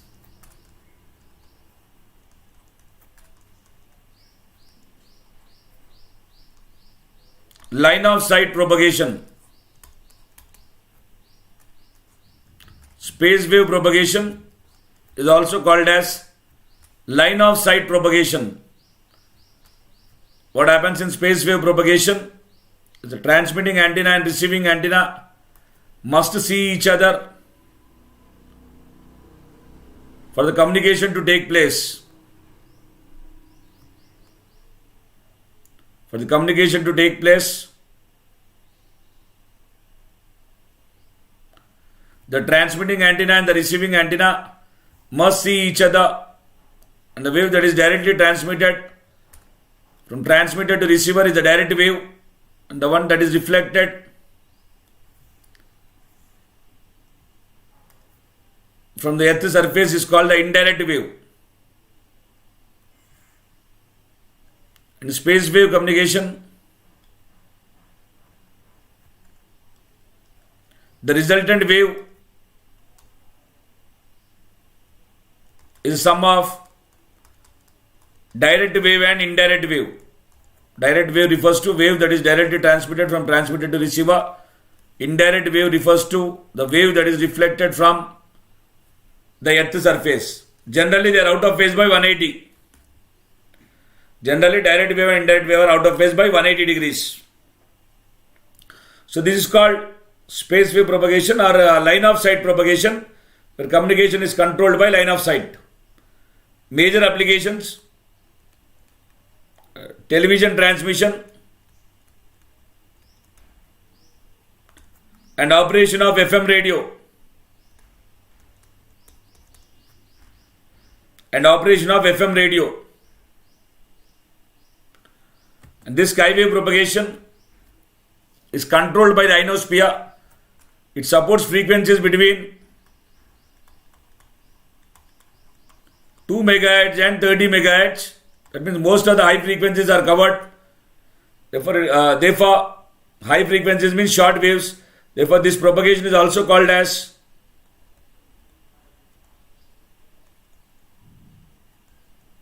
short wave propagation. Point-to-point communication is possible using this kind of propagation. Therefore, it is also called as point-to-point propagation. Therefore, it is also called as point-to-point propagation. Space wave propagation allows frequencies between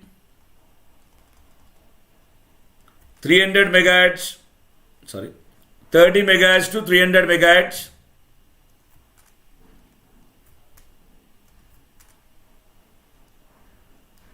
30 to 300 MHz. It is mostly very high frequency range. Applications: FM radio operating between 88 MHz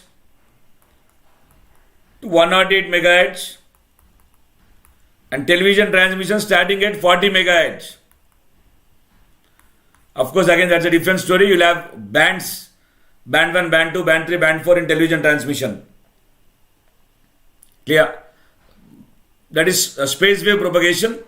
Is height of transmitter, is height of receiver, and the range of space wave propagation is given by 3.57 times of under root HT plus under root HR kilometers. You can refer the antennas Mahamarathon series for the derivation. If you want the derivation for the same and detailed explanation about space wave propagation or line of sight propagation, you can refer antennas Mahamarathon series. This can be approximated as 4 times of under root HT plus under root HR kilometers, where HT is height of the transmitter in meters, HR is height of the receiving antenna in meters. Now, practical limitation for the height of transmitter or height of receiver is maximum 100 meter. Because beyond 100 meter is not possible, even though you take any projection. Therefore, the maximum range for space wave communication is 4 times of under root 100 is under root 100 kilometers. Maximum is 80 kilometers. This is the theoretical range. When you take the maximum height of transmitter and receiver, and practically After every 50 kilometer, we try to keep a repeater in line of sight communication. Because again, practical curvature of earth and everything will come into picture. And always we don't have height of transmitter and height of receiver as 100 meters. Always it is not possible to have 100 meters.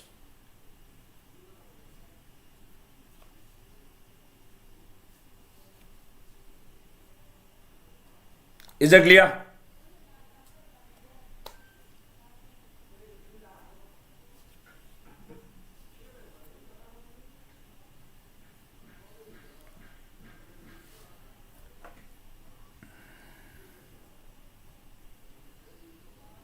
That's about space wave propagation. This ground wave propagation, sky wave propagation and space wave propagation are called as principal modes of propagation.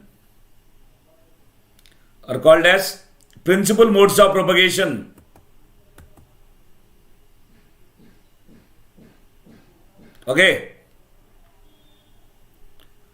These are called as principal modes of propagation. Besides these principal modes of propagation, we discussed about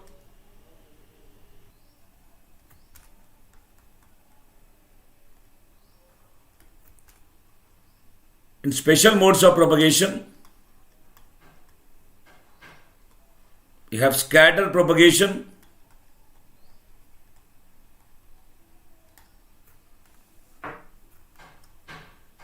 and duct propagation.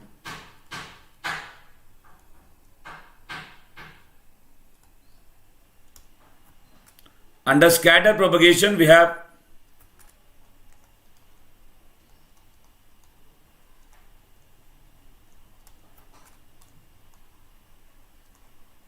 tropospheric scatter propagation,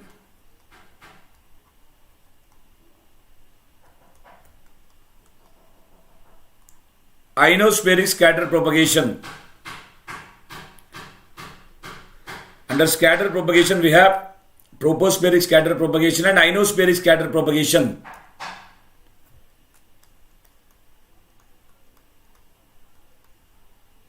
Under tropospheric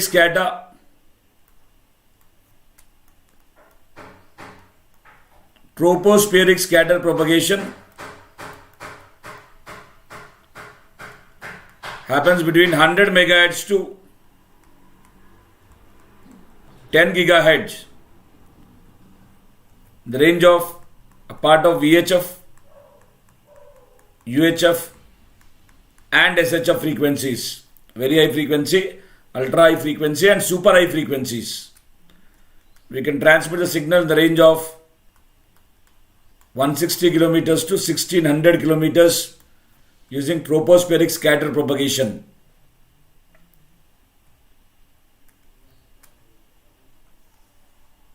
Using tropospheric scatter propagation, we can transmit signals in the range of 160 kilometers to 1600 kilometers. Fine. Now, what is this tropospheric scatter propagation? Let me explain. It's curvature of the Earth's surface. This is the curvature of the Earth's surface. And which region is called as troposphere, dear?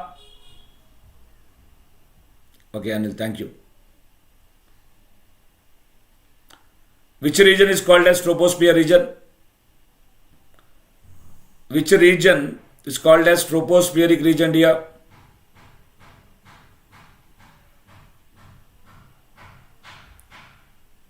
Which region is called as tropospheric region?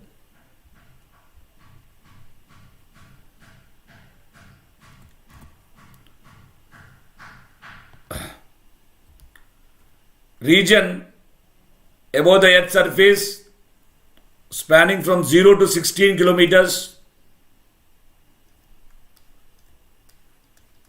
is called as tropospheric region. this is where all human beings live. Therefore, all human beings are also called as tropo beings. And in troposphere, the conditions of the climate drastically change. Therefore, this region is also called as region of change. Here, water vapor content, temperature, and all other parameters drastically change very soon. Therefore, this is also called as region of change. Now, in this tropospheric region, I am trying to place a high power, ultra high frequency antenna, UHF antenna, and in this tropospheric region, at times what happens is blobs or eddies, blobs of air or eddies or masses of air with different dielectric constants move in random direction to form a region of disturbance called as turbulence region. Called as turbulence region or region of disturbance. When you place your high power UHF transmitting antenna and the receiving antenna facing towards the common volume of the turbulence region, then two conditions will occur. I am trying to transmit the wave by using this antenna. As you know, we try to design the antenna like a laser, but generally we end up designing it like a torch, so it will radiate in a given angle. It will radiate in a given cone angle. So let this antenna is radiating in a cone angle of alpha. Now, when the frequency of operation is greater than the frequency of movement of eddies, then these waves will move into the forward path. These waves will move into the forward path towards the receiver into the cone angle of alpha. Into the cone angle of alpha. Into this same cone angle of alpha. This forward moving waves are called forward scatter waves. And here the communication is happening because of this forward scatter waves. Therefore, tropospheric scatter propagation is also called as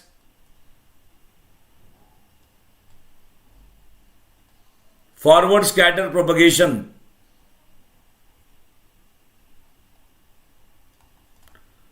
This is case 1.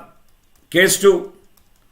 When frequency of operation is less than the frequency of eddies, then some of these waves will not scatter at all and move in the same direction. These are called no scatter waves. These are called no scatter waves. Some of them will move in the reverse direction or will move back towards the transmitter. These are called backscatter waves. Some will move in the exactly opposite direction of that of the receiver, which cannot be retrieved at any cost, which are called lost scatter waves. So there are no scatter, backscatter, lost scatter and forward scatter. The propagation is happening because of the forward scatter waves. Tropospheric scatter propagation is called as forward scatter propagation, and using this much beyond the horizon, communication is possible. But the only problem is this kind of communication is not reliable because it depends on the turbulence region. For how much time the turbulence region will be there, we cannot predict. Therefore, unlike the principal modes of propagation like ground wave, sky wave and space wave propagation, we cannot rely on tropospheric scatter propagation or forward scatter propagation. Is that clear?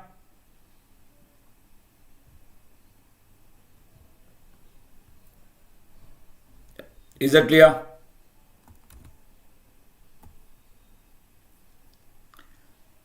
Good morning. Good morning, Srikanth.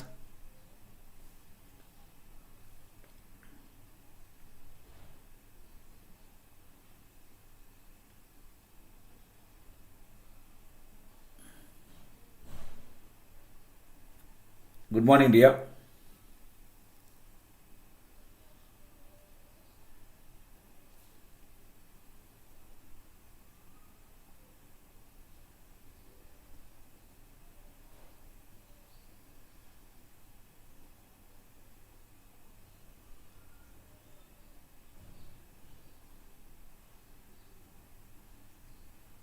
One second. Give me 1 second here. Just give me 1 second, okay?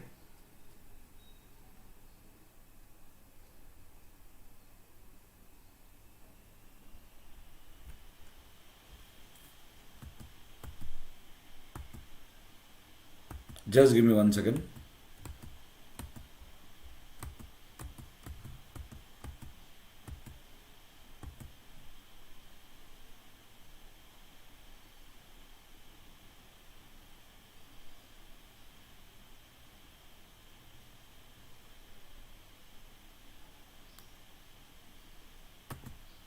One second.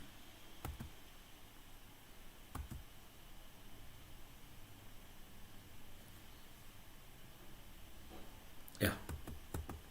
Thank you.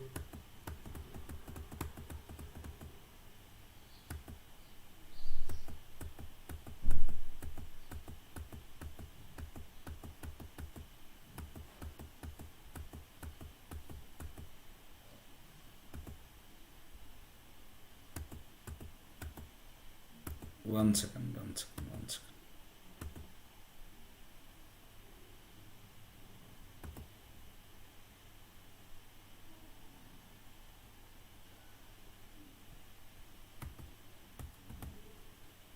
Yeah, this must be good. Okay.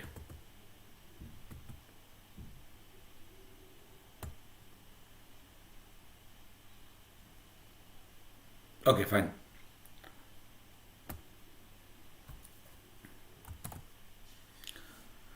So this is tropospheric scatter propagation or forward scatter propagation. The propagation is happening because of the forward scatter waves.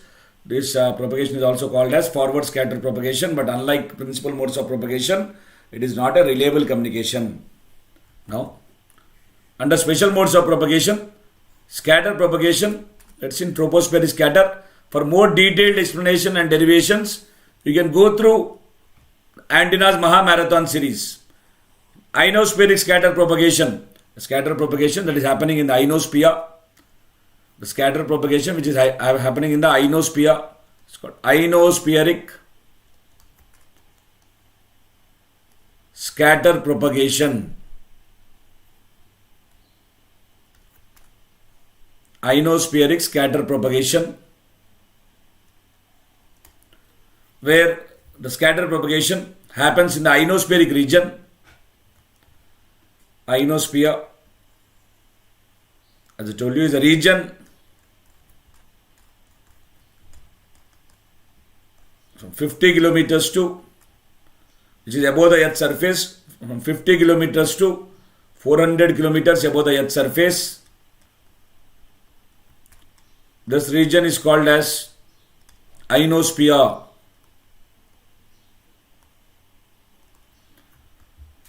In ionosphere, the major layers are the D layer from 50 to 90 kilometers, E region 90 to 140 kilometers, F region 140 to 400 kilometers. These are major layers. Due to infiltration of the top layer, sometimes due to ionospheric storms, geomagnetic disturbances, what happens is there will be sudden infiltration of the top layer and a very highly dense region is formed both in polar and at equator regions. This highly dense region is called as sporadic E region. It's called as sporadic E region, which generally forms 5 to 10 kilometers away from the E region. It has ionic density at least 10 times that of the E region. Highly dense region. And because of this formation of this highly dense region, what happens is, when the wave is transmitted using this ionosphere, it moves up in this way. It got reflected from any of the higher layers, and on its return journey, because of the sudden formation of this sporadic E layer, sometimes the wave reflects back again. Then it will come back like this, forming English alphabet M. This type of propagation is called M-type propagation.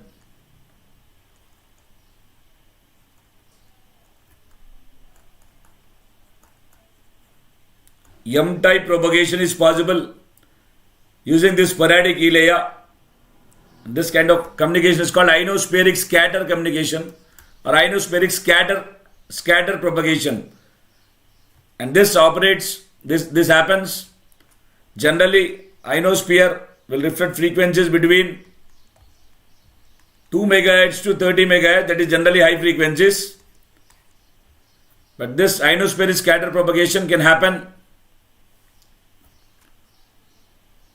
between 25 MHz to 60 MHz. 25 MHz to 60 MHz. That is almost in the lower half of the very high frequency range, which is beyond the general frequency limit. This is ionospheric scatter propagation, and by using which you can transmit the wave the range of 1000 kilometers to 2000 kilometers. For detailed explanation about ionospheric scatter propagation, you can please refer the antennas Mahamarathon series. You can refer to the antennas Mahamarathon series.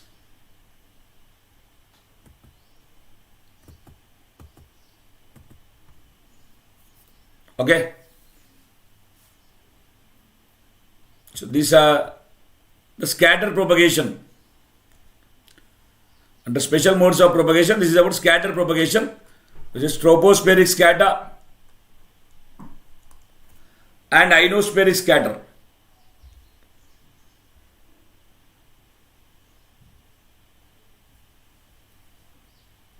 Tropospheric scatter and ionospheric scatter.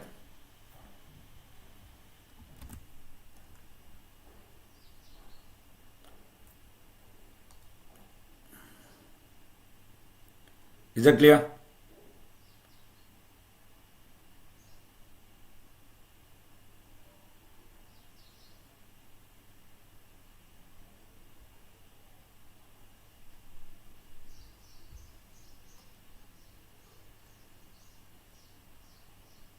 Okay. So, 1 second here.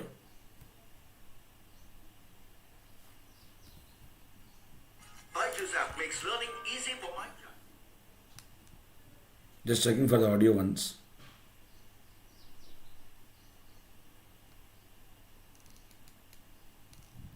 I'm just trying to check for the audio once.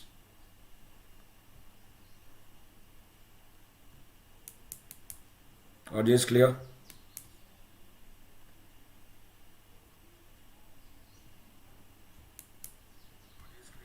Yes, correct.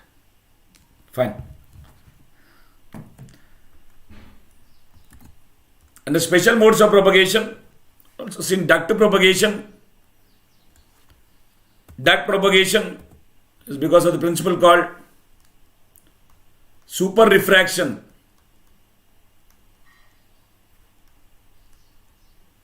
Duct propagation is because of the principle called super refraction. Duct propagation happens in coastal region, above the ocean, where humidity is very high and water vapor content is very high. Under these conditions, there are chances of formation of inversion layers. What is inversion layer is, in troposphere, temperature decreases with the increase of height and it decreases at the rate of 6.5 degrees Celsius per kilometer. This is what will happen in troposphere. The temperature decreases at the rate of 6.5 degrees Celsius per kilometer. That's why we can see at hill stations, we can see the temperatures are very low. But under these conditions where humidity is very high, water vapor is very high in the coastal regions or above the ocean, there forms inversion layer. In inversion layer, temperature increases with the increase of height. And when these inversion layers are formed, electromagnetic waves are trapped in these inversion layers. This is the curvature of the earth. This is the antenna. And these are the inversion layers that are formed due to the extraordinary conditions that are prevailing in the coastal regions or above the ocean. The wave will get continuously refracted, start to bend, get reflected from the earth's surface or above the ocean, and they travel. This is called the duct in which it is propagating, and the propagation is called as duct propagation. This is called the duct and the propagation is called as duct propagation. This duct acts as a leaky capacitor. This duct acts like a leaky waveguide which guides these electromagnetic waves.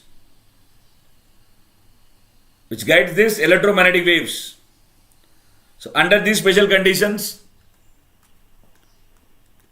we use modified refractive index, which is 0.0003% greater than unity. And for mathematical purpose, we use excessively modified refractive index, which is n-1 into 10 power 6. And variation of this m value, excessive modified refractive index with respect to h, will give you m curves. What are m curves? M curves will tell you the change of excessively modified refractive index m with respect to h. This is h and this is m.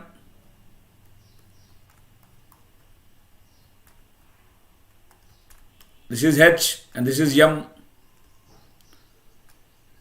If the variation of m with respect to h is such a way that the slope is positive, if dm by dh, change of m with respect to h is positive, slope is positive, then this refers to standard atmosphere.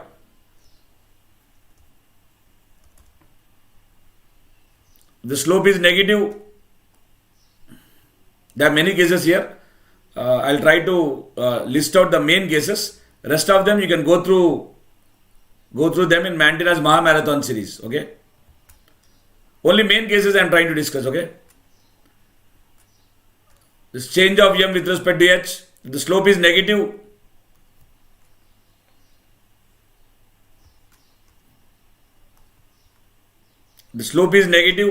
implies that inversion layers are formed.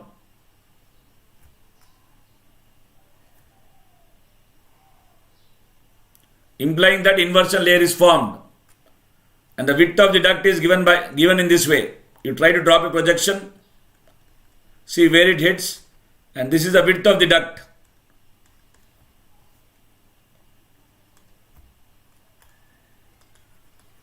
This will be the width of the duct. And these kind of ducts, on one side, where you have the earth surface, are called ground-based duct. There are other cases also. I will discuss one more important case and close this. For detailed explanation, you can please go through the Antennas Mahamarathon series.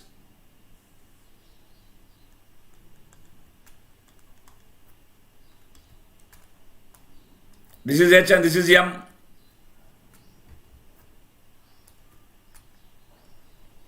Initially it was okay. Then the inversion layer is formed. Then again the things are okay here. Now if you try to plot the width of the duct, drop a projection, it is hitting here. This will be the width of the duct. Width of the duct will be slightly greater than the inversion region here.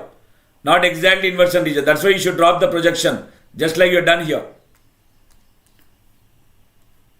This is stated to be the width of the duct.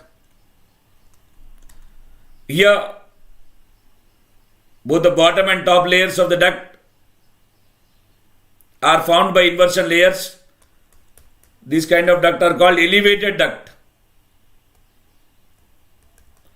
Whether it can be ground-based duct or elevated duct, the maximum width of the duct is 1000 feet.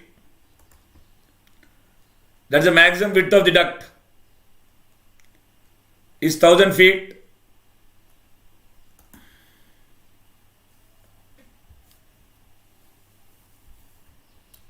So approximately 305 meter. And by using duct propagation, we can transmit the signal to the maximum range of 1000 kilometers. And as you know, the duct acts as a leaky waveguide. The lambda max for such waveguide is given by 0.084.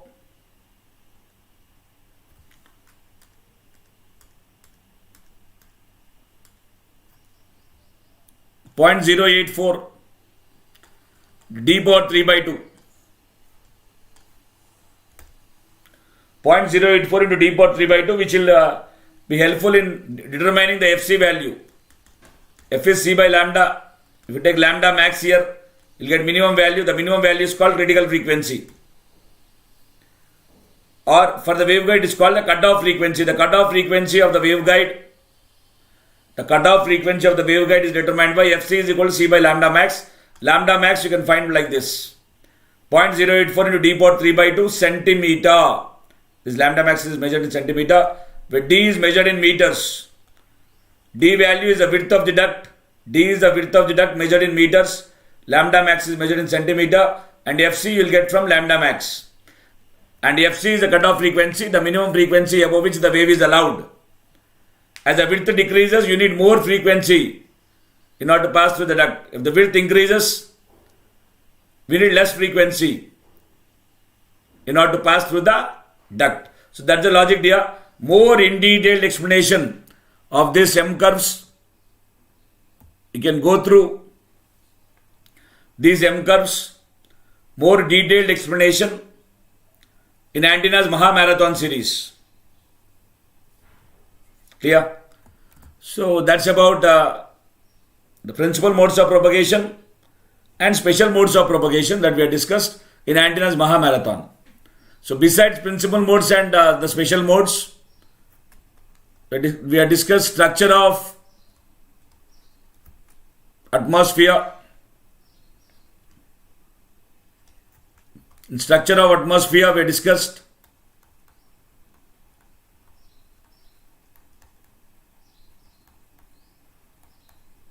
structure of troposphere, and structure of ionosphere.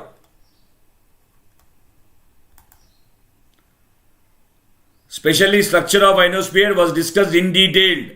Please go through the Antennas Mahamarathon series. Then also we have derived the very important derivation for refractive index of ionosphere. Please go through the derivation in Antennas Mahamarathon series. Where you got mu is equal to sin I by sin r under root of 1 minus 81 n by f square. Then we had seen concepts like mechanism of radio waves bending by ionosphere.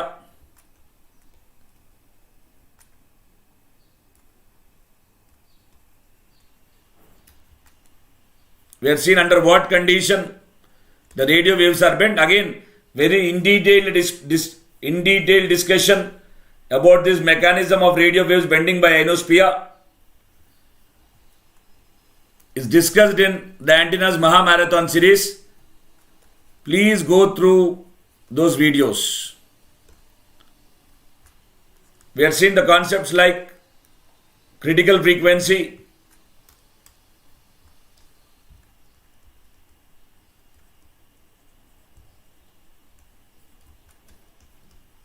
virtual height.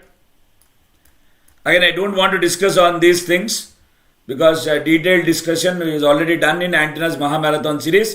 Please go through the series. Virtual height, critical frequency, you will derive 9 root nm formula. Fc is given in megahertz, nm is given in per meter cube. Then we have discussed about virtual height, Ct by 2. Maximum usable frequency, maximum frequency that can be reflected back by ionosphere, which we got as FMEF is equal to Fc into secant I. I am not going through the derivations. Please refer Antennas Mahamarathon series, which is called secant law. And for flat earth, FMEF is equal to Fc into under root of 1 plus d by 2h whole square. Please go through this derivation also from the series. Then we derived terms like skip distance. We got skip distance as 2h into under root of FMU by Fc whole square minus 1. And also we discussed concepts like least usable frequency and optimum working frequency. And exclusively we have discussed about ionospheric abnormalities,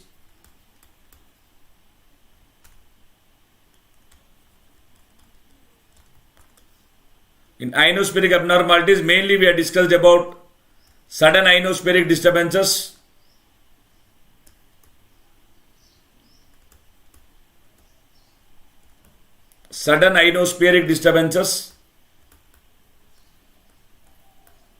as observed by Mongol and Delinger, also called as Mongol-Delinger effect.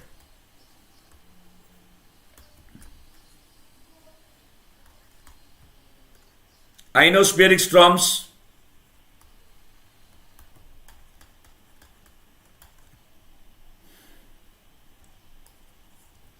sunspot cycles. Again, I don't want to go in detail of these things. Please go through the Antennas Mahamarathon series. Sunspot cycle. In this way, 10 points we have discussed under this. Please just go through the series. You'll understand ionospheric abnormalities. Then we have derived range of space wave propagation.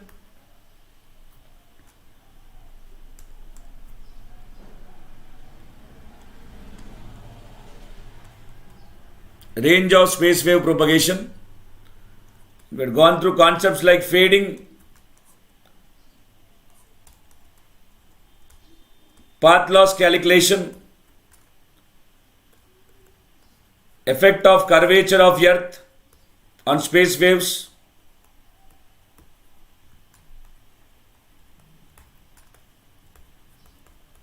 And we have derived received electric field strength, magnitude of received electric field strength in space waves,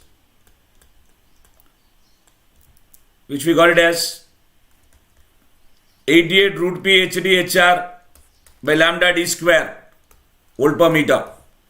I'm just going through very fastly. I'm trying to going through this. Please refer the antennas Mahamarathon series for in detail explanation about these antennas and wave propagation. So this we covered from module 5, antennas concepts.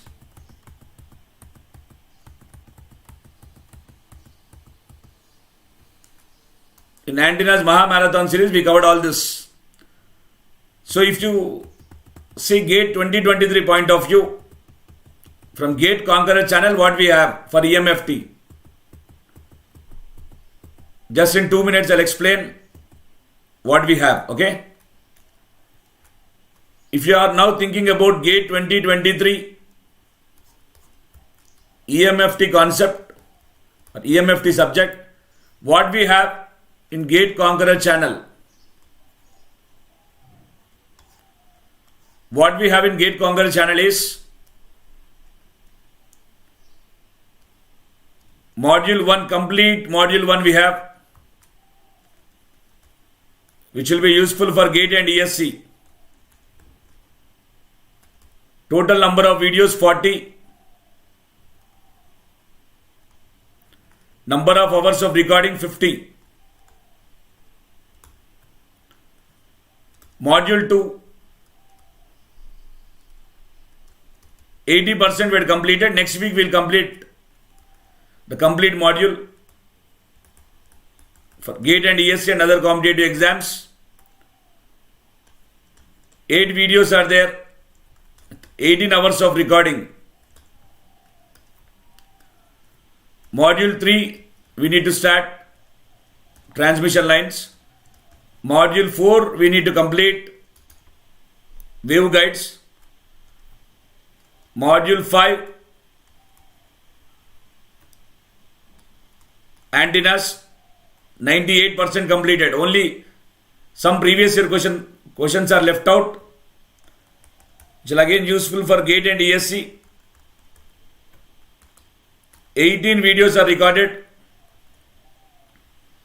around 37 to 38. 38 hours of recording is already done. And what is left out here is a small part, optical fiber communication, which I'll do it in a separate series. If you see here, already around 106 hours of content is available for EMFT. This includes all basics also, including basics. Already 106 hours of recording is available for us. And we are not stopping here, we are just continuing this. Next week we will complete module 2 and a small part of antennas Mahamarathon that is left out. So module 1, module 2, module 5 completely will be done. Maybe I will take 14 more hours, 120 hours will be available by next week. Module 3 and module 4 may take 30 and 30 hours. 180 hours and 20 hours of practice. Overall 200 hours of data will be available only on EMFT. I can strongly say this, dear, you cannot find 200 hours of recording for EMFT in on any platform. On any platform you cannot find this much of data.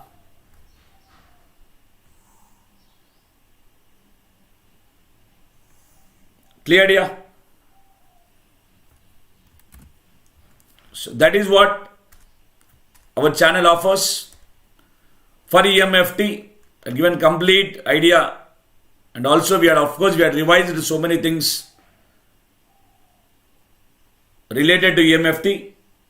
But as you know, we are into the antennas MCQ series. Already completed 40 questions in MCQ. We'll continue that. Just tell me the answer, dear.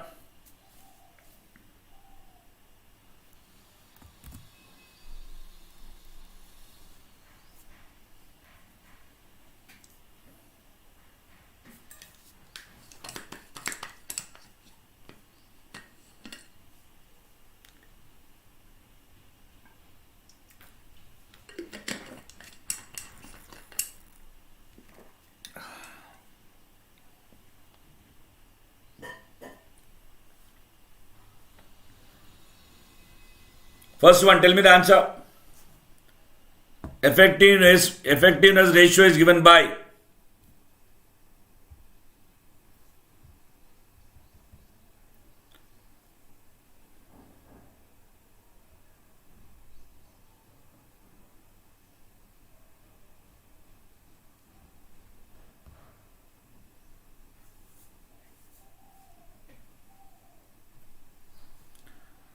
tell me, dear.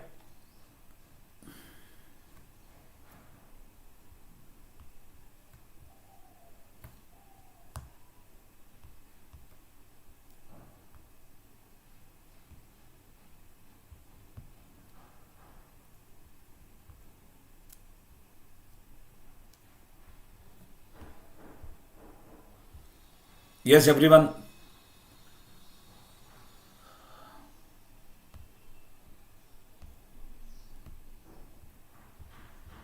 Just let me check the audio. Meanwhile, you tell me the answer.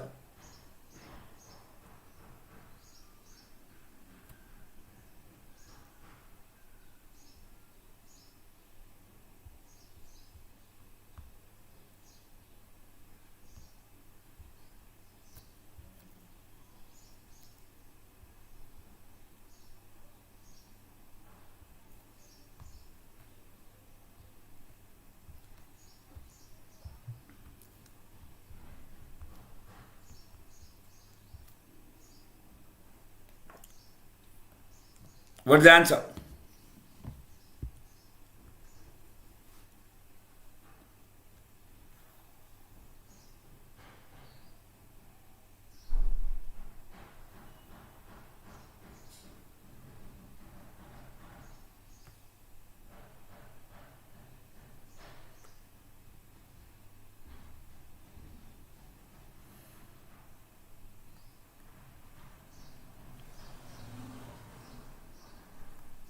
One second.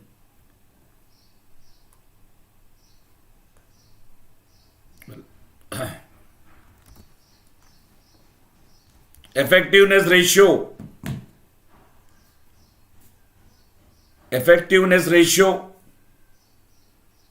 is given by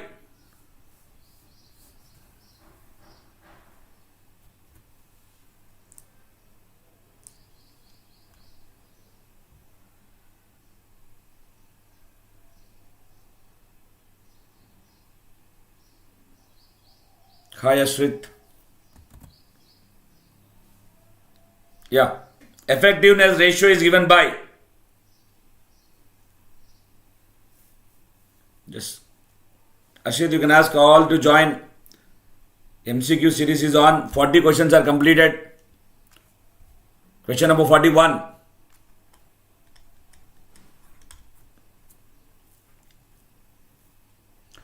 Effectiveness ratio is given by A alpha, B beta, C gamma. Effectiveness ratio is represented by alpha. Option A is the answer. Effectiveness ratio will give you how effectively an antenna is able to radiate or receive power. Clear? Hi Ashrit.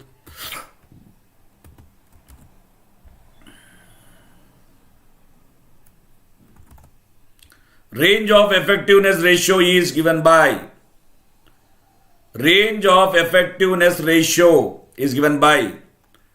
Effectiveness ratio is given by alpha.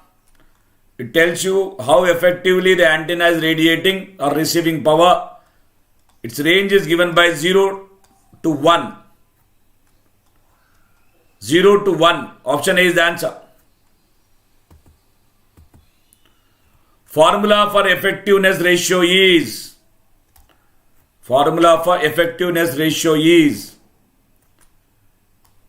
effectiveness ratio alpha is given by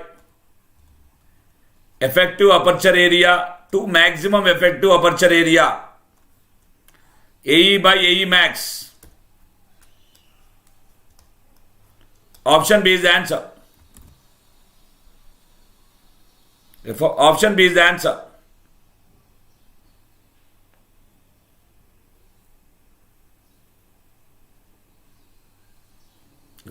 Okay, got it? Scattering ratio is given by symbol to represent scattering ratio. Alpha gives you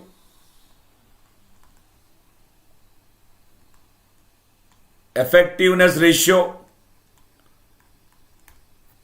Effectiveness ratio is between 0 and 1. Effectiveness ratio will tell you how effectively an antenna is able to radiate or receive power. The scattering ratio is given by beta.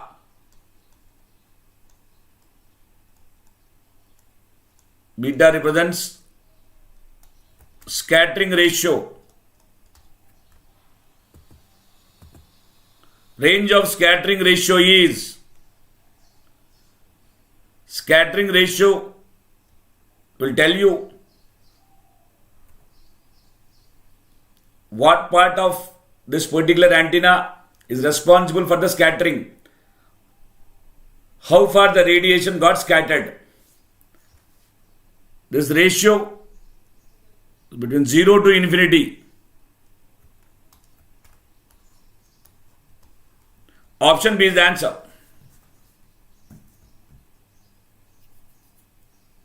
Option B is the answer. Formula for scattering ratio is effectiveness ratio is given by effective aperture area, maximum effective aperture area to maximum effective aperture area. Beta scattering ratio is given by scattering aperture by effective aperture. A is by AE. Option C is the answer. Absorption ratio is given by alpha gives you effectiveness ratio.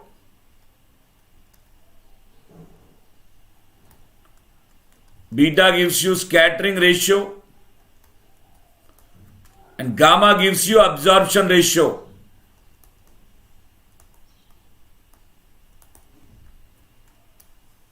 Option C is the answer. Range of absorption ratio is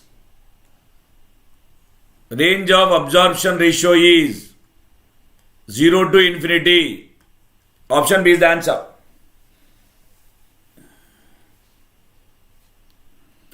Option B is the answer. Formula for absorption ratio is AE by AE max is alpha. A is by AE is beta. AE max by AP is gamma. Absorption ratio, where AP is called physical aperture.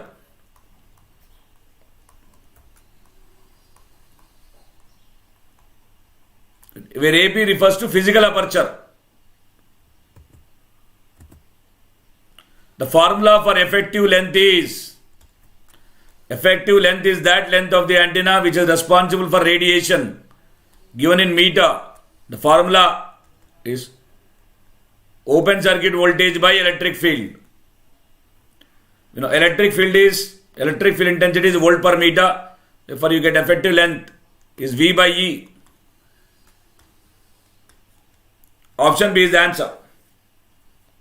Is that clear?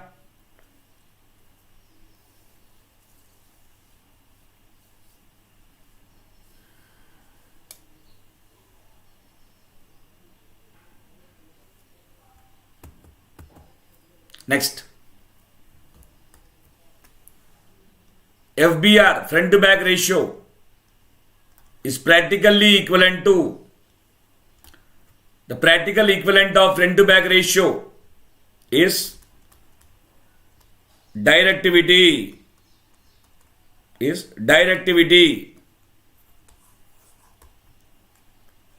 Option C is the answer.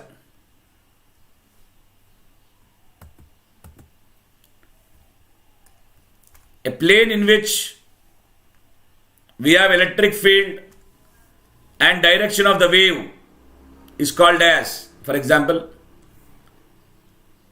if you are considering an EM wave propagating along Z direction, if I am considering an EM wave propagating along Z direction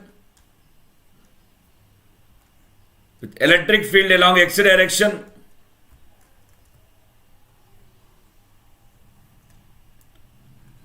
and magnetic field along Y direction,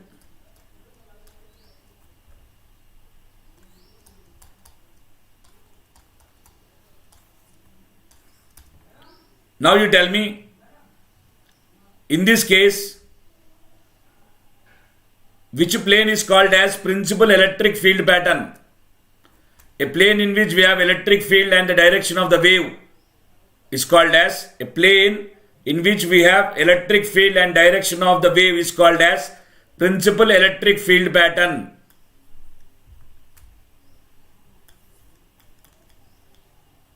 Principal electric field pattern. The plane in which we have magnetic field and the direction of propagation is called principal magnetic field pattern. Now you tell me, in the given example, which plane is called as principal electric field pattern? Anyone?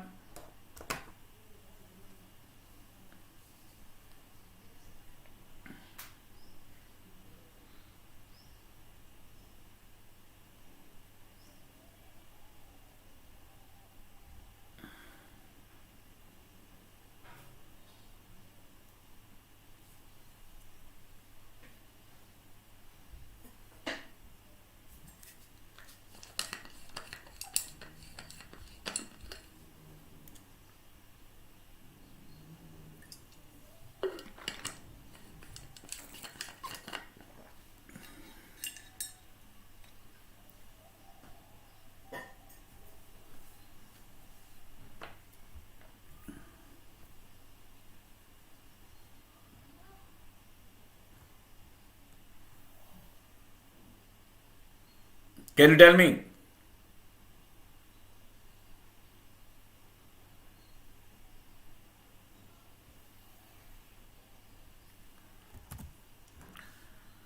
In this given example, the plane in which you have electric field and the direction of the wave is called principal electric field pattern. Therefore, here, principal electric field pattern.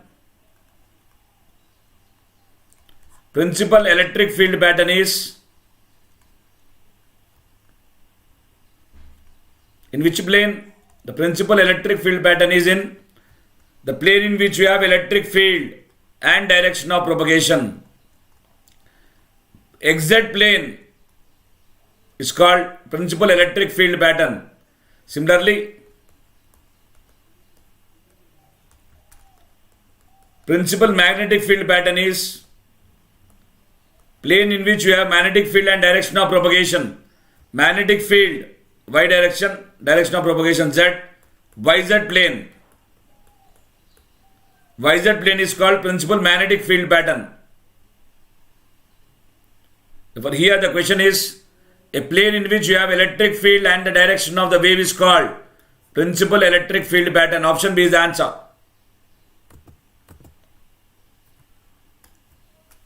In an antenna, half power beam width is 90 degrees.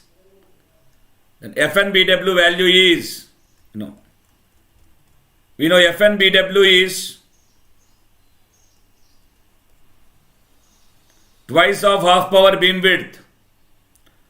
Therefore, half power beam width is given as 90. FNBW is 180 degrees. Option B is the answer.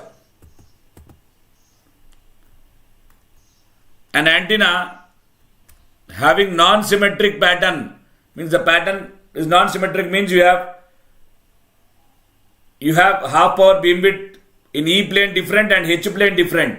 In E plane the half power beamwidth will be different. In H plane the half power beamwidth will be different.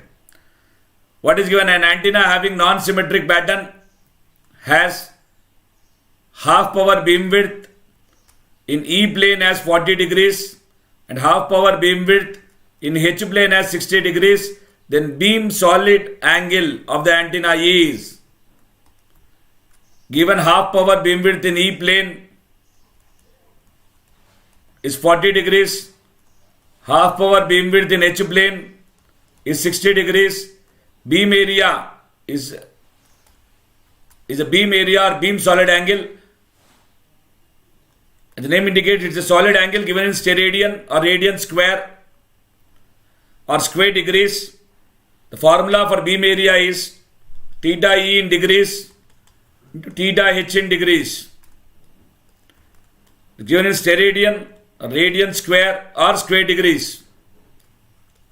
It's 40 degrees into 60 degrees must be 2400 square degrees. This is square degrees, dear. These are all square degrees, okay?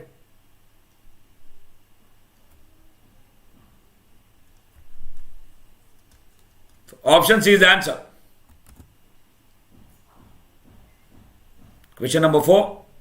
Option C is the answer.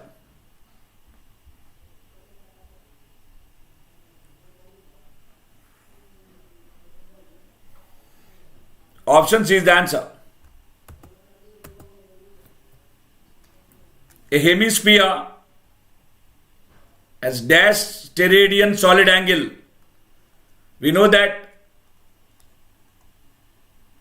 in a sphere we have 4 pi steradian solid angle, because if you consider a sphere of radius r, the area of the sphere is 4 pi r square. Each r square will subtend one solid angle. Therefore, in a sphere of radius r, we have 4 pi steradian solid angle. If you consider hemisphere, half of it, we have 2 pi steradian solid angle. Already we had discussed about this previously also. I've shown you with animation also.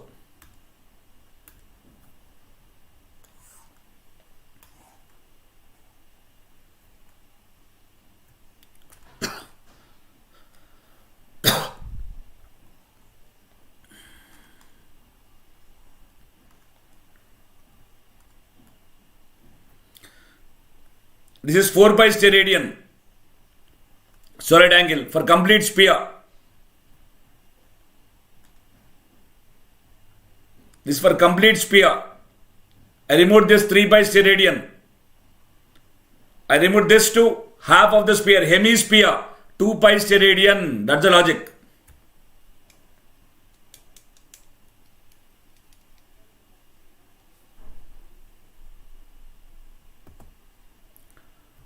Next. Pattern of Hertzian dipole is. Pattern of Hertzian dipole is. If you consider a dipole, when you consider a half wave dipole means it's a dipole whose length is equal to lambda by 2. If you consider a half wave dipole, the radiation pattern is a donut pattern.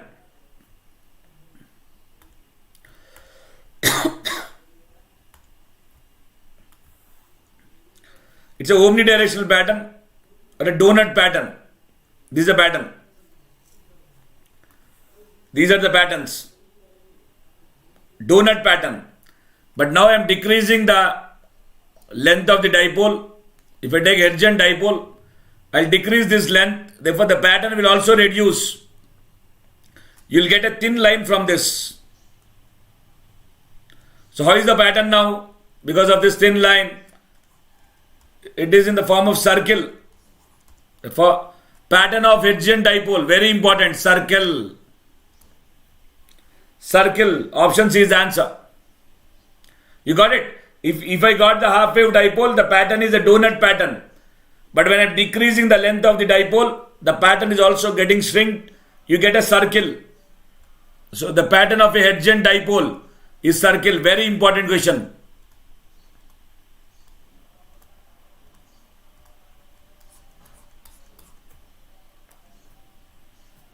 Clear?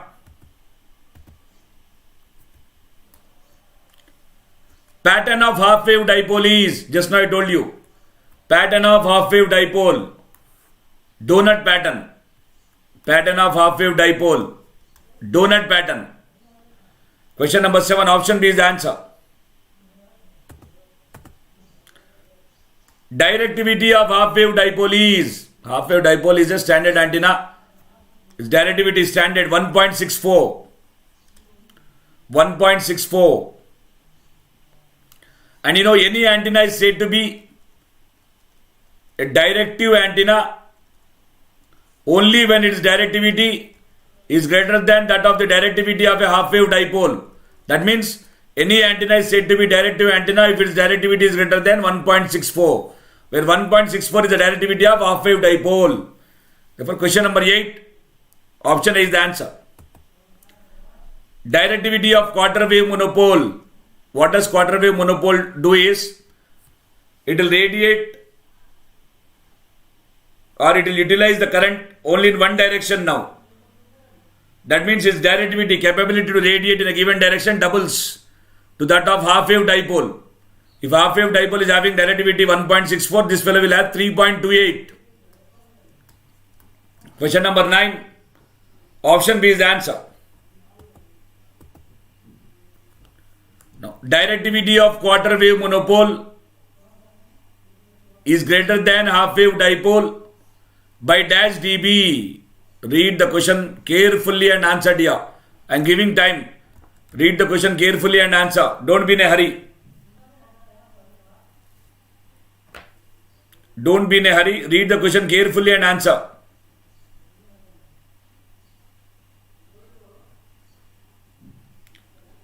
Read the question carefully and answer, my dear friends.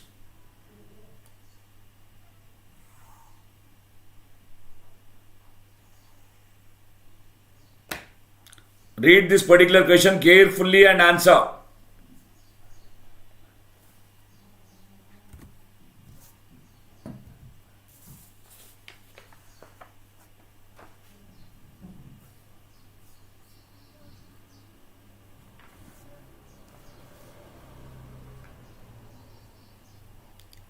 Read the question carefully and answer.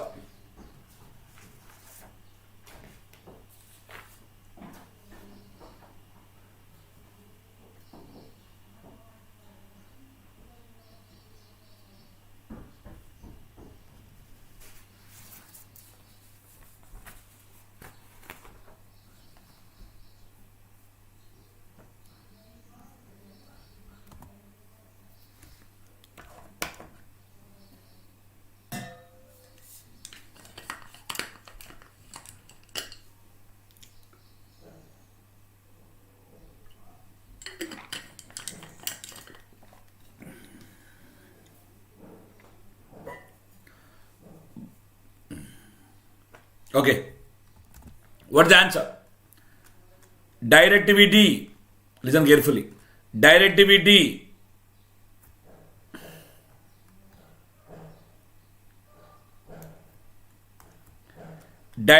of half wave dipole is 1.64. If you convert in decibel, 10 log D to base 10, 10 log 1.64 to base 10, it is 2.15 decibel. This is for half wave dipole. Directivity of quarter wave monopole is 3.28. Convert in decibel, the value is getting doubled. Means need not calculate, 3 dB improvement will be there. 10 log 3.28 to base 10, 3 dB improvement will be there. 5.15 decibel, you will get the answer. So directly I can say, as the value is getting doubled, you can find 3 dB improvement. Directivity of quarter wave monopole is greater than half wave dipole by how much dB? Value is doubled. For quarter wave monopole, value is 3.28. Half wave dipole, the value is 1.64. The value is getting doubled. Therefore, 3 dB improvement. Plus 3 dB. Plus 3 dB you will have. The improvement will be plus 3 dB. Question number 10, option D is the answer. Clear? Next question. An antenna has the largest dimension of D is 2 meter. An antenna has the largest dimension of D is equal to 2 meter and operating at 1 gigahertz and operating at 1 gigahertz. The radius of Fresnel region is dash meter. You know, when you consider an antenna with the largest dimension capital D, the region around the antenna with radius R1 is called reactive near field region, and one with radius R2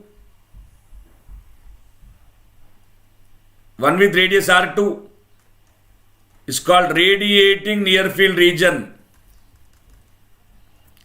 also given after the name of the scientist, called as Fresnel region, also called as Fresnel region. Now what is asking? An antenna has the largest dimension 2 meter, frequency 1 gigahertz, radius of Fresnel region, this region R2. You want R2 value. Now reactive near field region, radius R1 is 0.62 into under root of d cube by lambda, whereas Fresnel region radius is R2, which is 2d square by lambda. Finding f is 1 gigahertz given, f is equal to c by lambda. Lambda is c by f, 3 into 10 power 8 by 10 power 9. Therefore it is 3 by 10 meter. Lambda is 3 by 10 meter. Substituting 2 into d square, that is 2 square 4 by lambda 3 by 10. 8 into 10, 80 by 3 meter. 80 by 3 meter. Question number 11. Option D is the answer. Any doubts?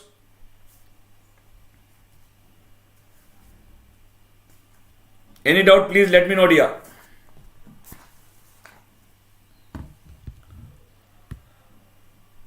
It's not B, it's not B. It is D, it is D. It is not B, it is D.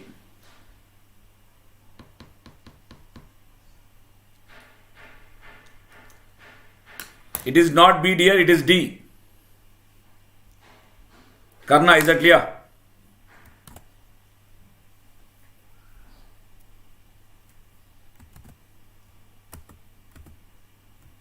Next, an antenna has a symmetrical pattern with half power beamwidth of 60 degrees. The number of antennas required to cover a sphere is. An antenna has a symmetrical pattern. Symmetrical pattern means half power beamwidth in E plane and H plane are same. Is saying that half power beamwidth is 60 degrees. Symmetrical pattern means theta E is equal to theta H. Both are 60 degrees. Number of antennas required to cover a sphere. What's the answer here? Directivity will give you the number of antennas required to cover a sphere. Directivity is given as 4 pi by omega A. 4 pi steradian is 41,253 square degrees. In yesterday's class we have derived this. By omega A is theta E in degrees into theta H in degrees. So directivity is 41,253 square degrees by 60 degrees into 60 degrees, 3,600 square degrees. Tell me the answer.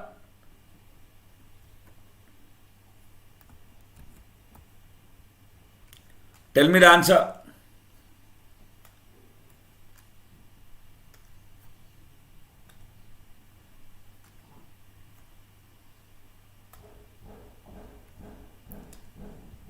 How much it is? 41,253 divided by 3,600. 11.45 I got. Check out. What I'm getting here is 11.45. 11.45. Please confirm. I got 11.45. That means what? How many antennas are required to cover a sphere? 11 full antennas plus 45% of one more antenna. It is not possible to install 45%. So total 12 antennas are required to cover a sphere. If you employ only 11 antennas, some part of the sphere will not be covered. In order to cover the complete sphere, we need 12 antennas. Question number 12, option C is the answer.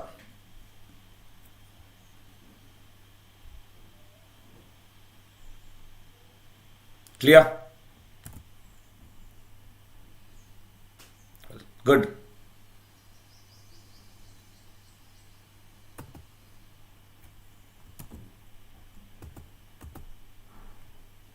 An antenna has a beam area. An antenna has a beam area of pi steradian. Directivity of antenna is given by 4 pi by omega A. 4 pi by omega A is pi steradian. Directivity is 4. The value of directivity is 4.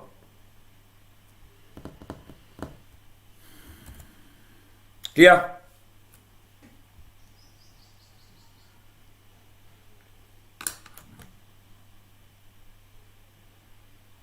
Question number 13. Option D is the answer.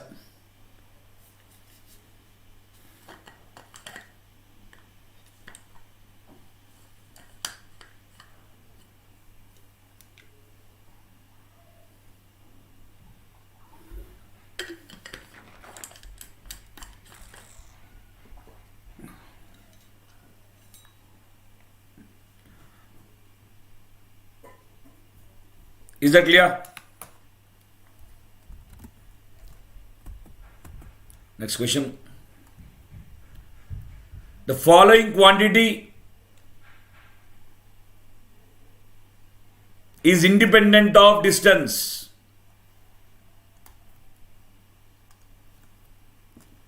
Power is proportional to 1 by r square.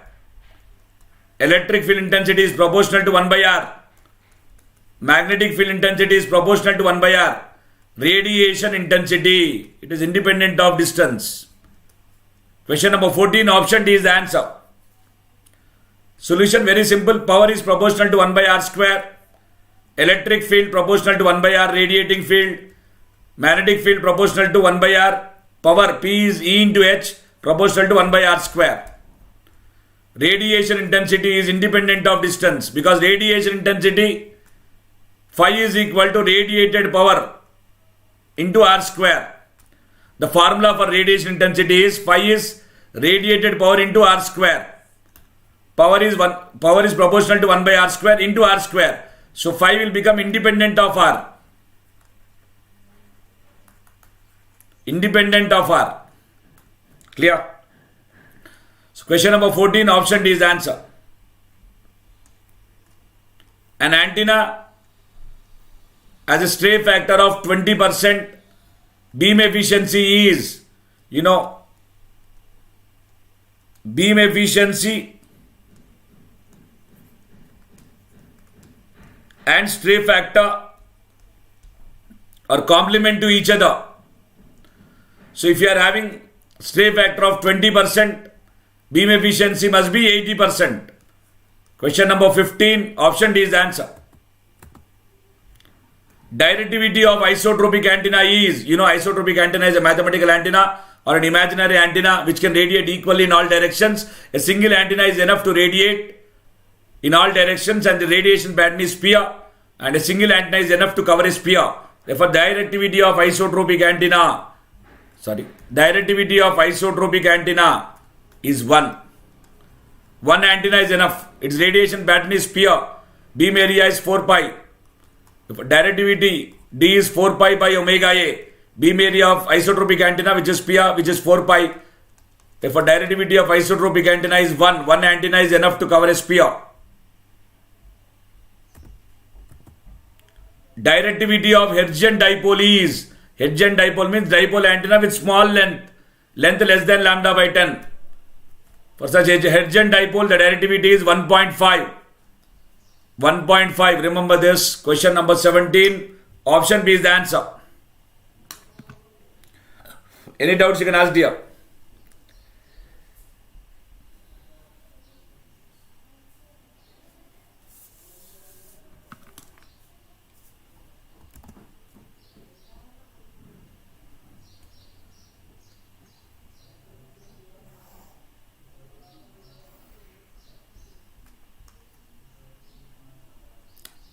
Any doubts?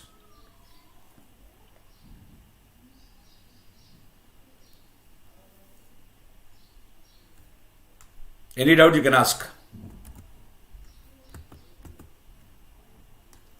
Half power beamwidth of Hertzian dipole is, half power beamwidth of Hertzian dipole is 90 degrees standard. Half power beamwidth of Hertzian dipole, half power beamwidth of Hertzian dipole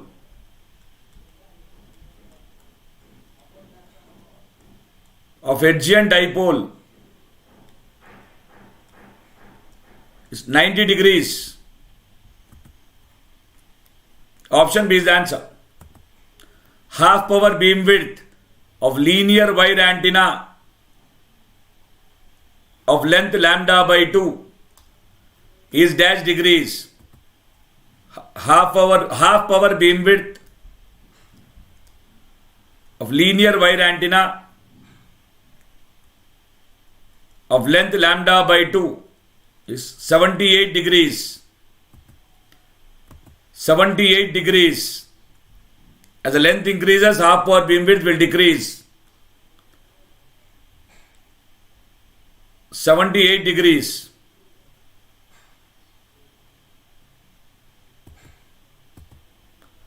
Half power beamwidth of a thin linear wire antenna of length lambda is 47 degrees. Length lambda, linear antenna of length lambda, as the length increases, half power beamwidth will decrease. You can see the thing here. Hertzian dipole means small length less than lambda by 10. Half power beamwidth 90, length lambda by 2. Half power beamwidth 78. Length lambda, half power beamwidth 47. It is decreasing. As the length is increasing, half power beamwidth is decreasing. Half power beamwidth is done. FNBW of Hertzian dipole is, FNBW is simply double of that of half power beamwidth. Half power beamwidth of a Hertzian dipole is 90. FNBW is 180. FNBW is 180. FNBW of Hertzian dipole is double of this, 180. FNBW of thin linear wire antenna of length lambda by 2 is double of 78, 156. Double of this. Double of this, 156. Double of this, 156.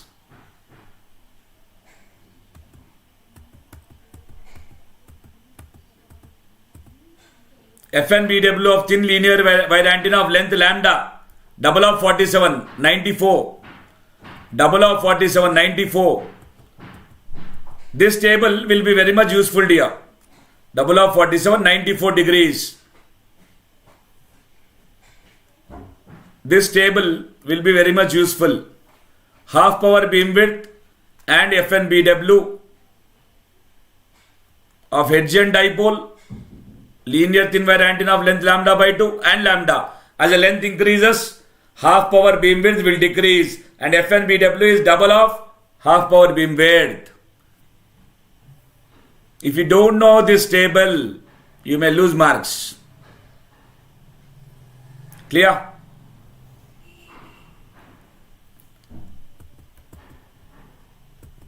Is it clear, everyone? Directivity of small loop antenna is 1.5, which is equal to edge and dipole. Remember, option B is the answer. Option B is the answer. The radiation fields of short dipole and small loop antennas are out of phase by, for short dipole and small loop antennas, they are out of phase by 90 degrees. Very important question. Question number 25. Option B is the answer.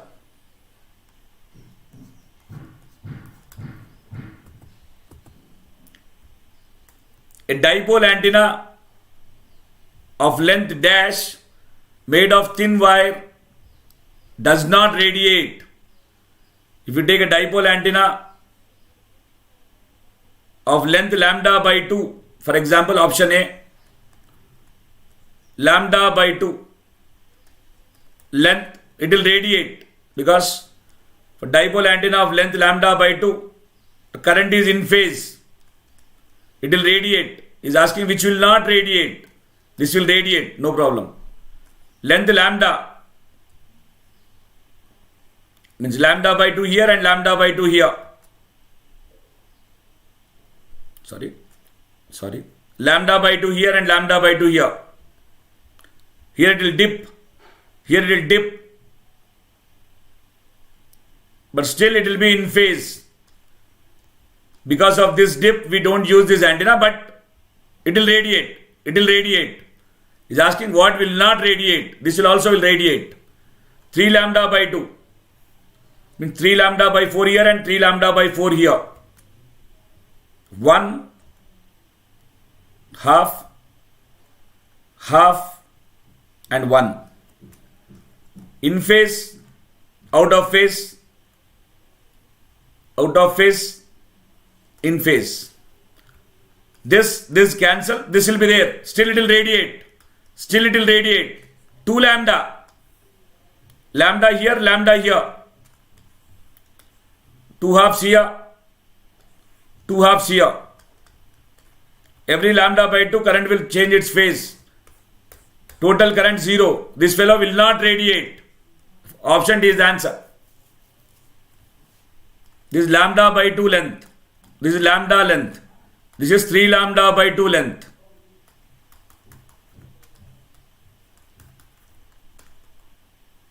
And this is 2 lambda length. Who will not radiate?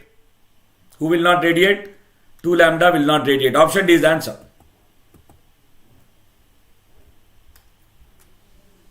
An antenna operating at 300 megahertz. An antenna operating at 300 megahertz is considered. It is having a length of 0.1 meter. The antenna is a dipole antenna. Then radiation resistance is of a dipole antenna is given by 80 pi square into dl by lambda whole square. When the length is less than lambda by 2, greater than or equal to lambda by 10, up to this.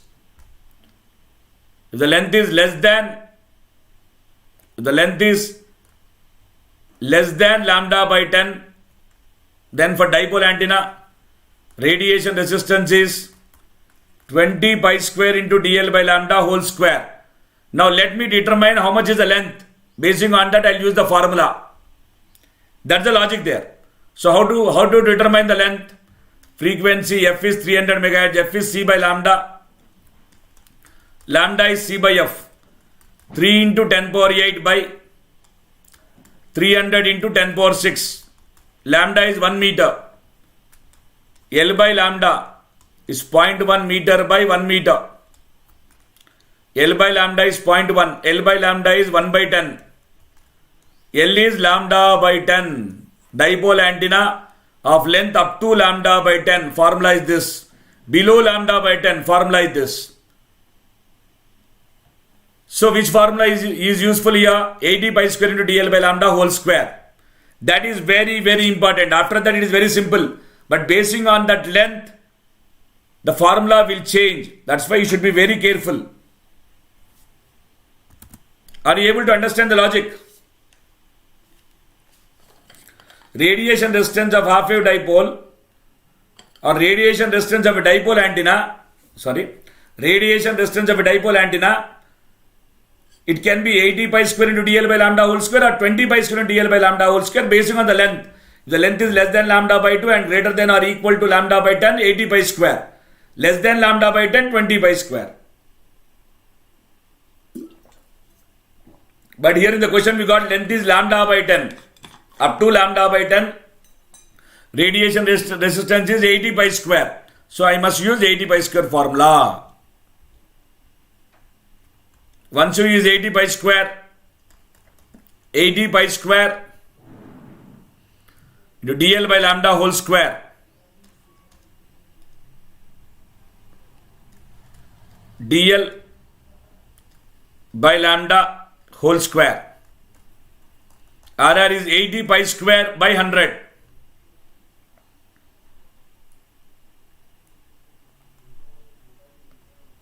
RR is 0.8 pi square.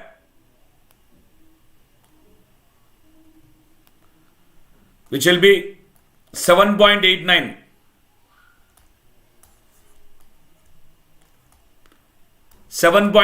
Please do it. Everyone please do it. You must get answer 7.89 I think. Verify once. 0.8 pi square which is 7.89. Option B is the answer. Antenna is a dash element. Antenna, the work of antenna is to convert VI waves into EM waves and EM waves into VI waves. It will not do any amplification or something. It is a passive element. Antenna is a passive element. If effective aperture area increases, what happens to directivity? The formula is directivity D is equal to 4 pi by lambda square of AE max. If effective aperture area increases, directivity also increases.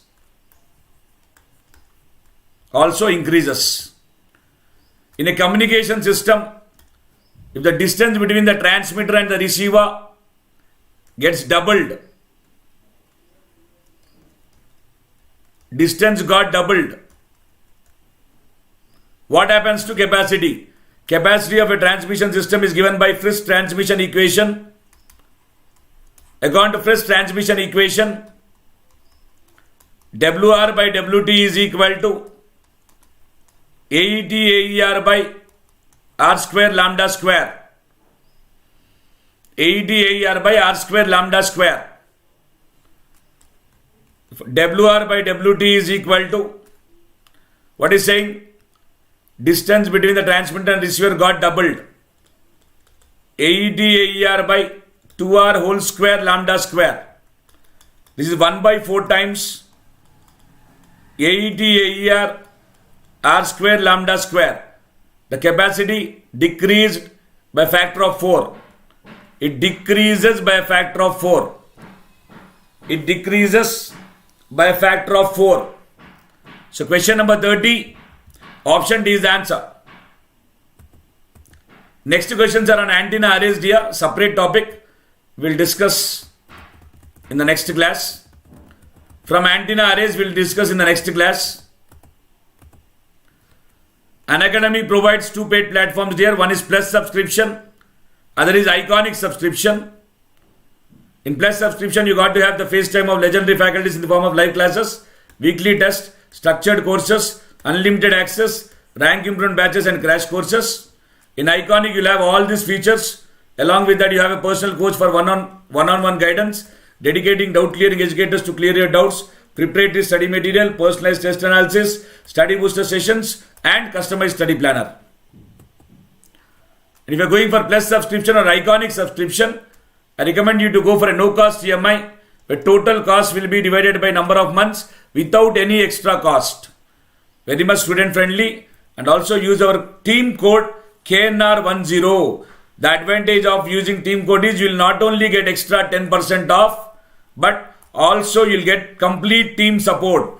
This is a unique code here, KNR10. No other code has this facility. This code, by using this team code, our complete Gate Conqueror team has same code KNR10. By using our team code, you'll not only get extra 10% off, but also the complete Gate Conqueror team support. This Iconic subscription here. With Iconic subscription, you get a personal coach for 1:1 live mentorship, or you get 1:1 live mentoring, which increases your chance of getting a top rank. And if you are talented, you will write our combat. Every Sunday you will have combat here. Now the just now the time is done. Today at 11 a.m. we are having the combat. Every Sunday you will have the combat almost. So try to attempt our combat. And we are ready to give away scholarships. Even we are ready to give away 100% scholarship or free subscription, and lot of gifts are already available. For those who participate, we also give you guaranteed 20% scholarship. And the good thing is you need not pay anything for this enrollment. It is free enrollment. You can use our code, team code KNR10, to enroll yourself into the combat. And if you are having any doubts in your preparation journey, subscription or latest offers, please contact our counselor. This is the contact number to contact our counselor. And Unacademy has a feature called Ask a Doubt feature, through which you can ask unlimited number of doubts. 3 doubts at a time you can ask. And you can get the solution in your preferred language. Not only that, it is very easy. It is very easy to submit your doubt. Just click, crop and submit. And there is super combo offer going on here. With every 2-year subscription, we are giving away 1-year subscription free for campus placement and IT jobs. With every 1-year subscription, we are giving away 6 months subscription free for campus placement and IT jobs. Rank Predictor is on here. Just log in, go to Gate landing page, then click on the Rank Predictor banner, select your stream, select your session appeared, paste the URL, you will get the rank. These are the special class features here, where you have interactive live classes, polls for the learners, raise the hand option. You never miss a class once the notification is on, and you can download the lecture notes after the class is done. You can access anytime and anywhere. We are introducing community here, through which you never miss any update from your favorite educator, and you get your session notes and practice materials, and you can share the feedback directly with your favorite educator. These are the new batches here. Every week we start almost like 7 to 8 new batches. These are the new batches started on 16th of February. Resilience, Gate 2023 for Gate 2023, Electrical Explained Bilingual.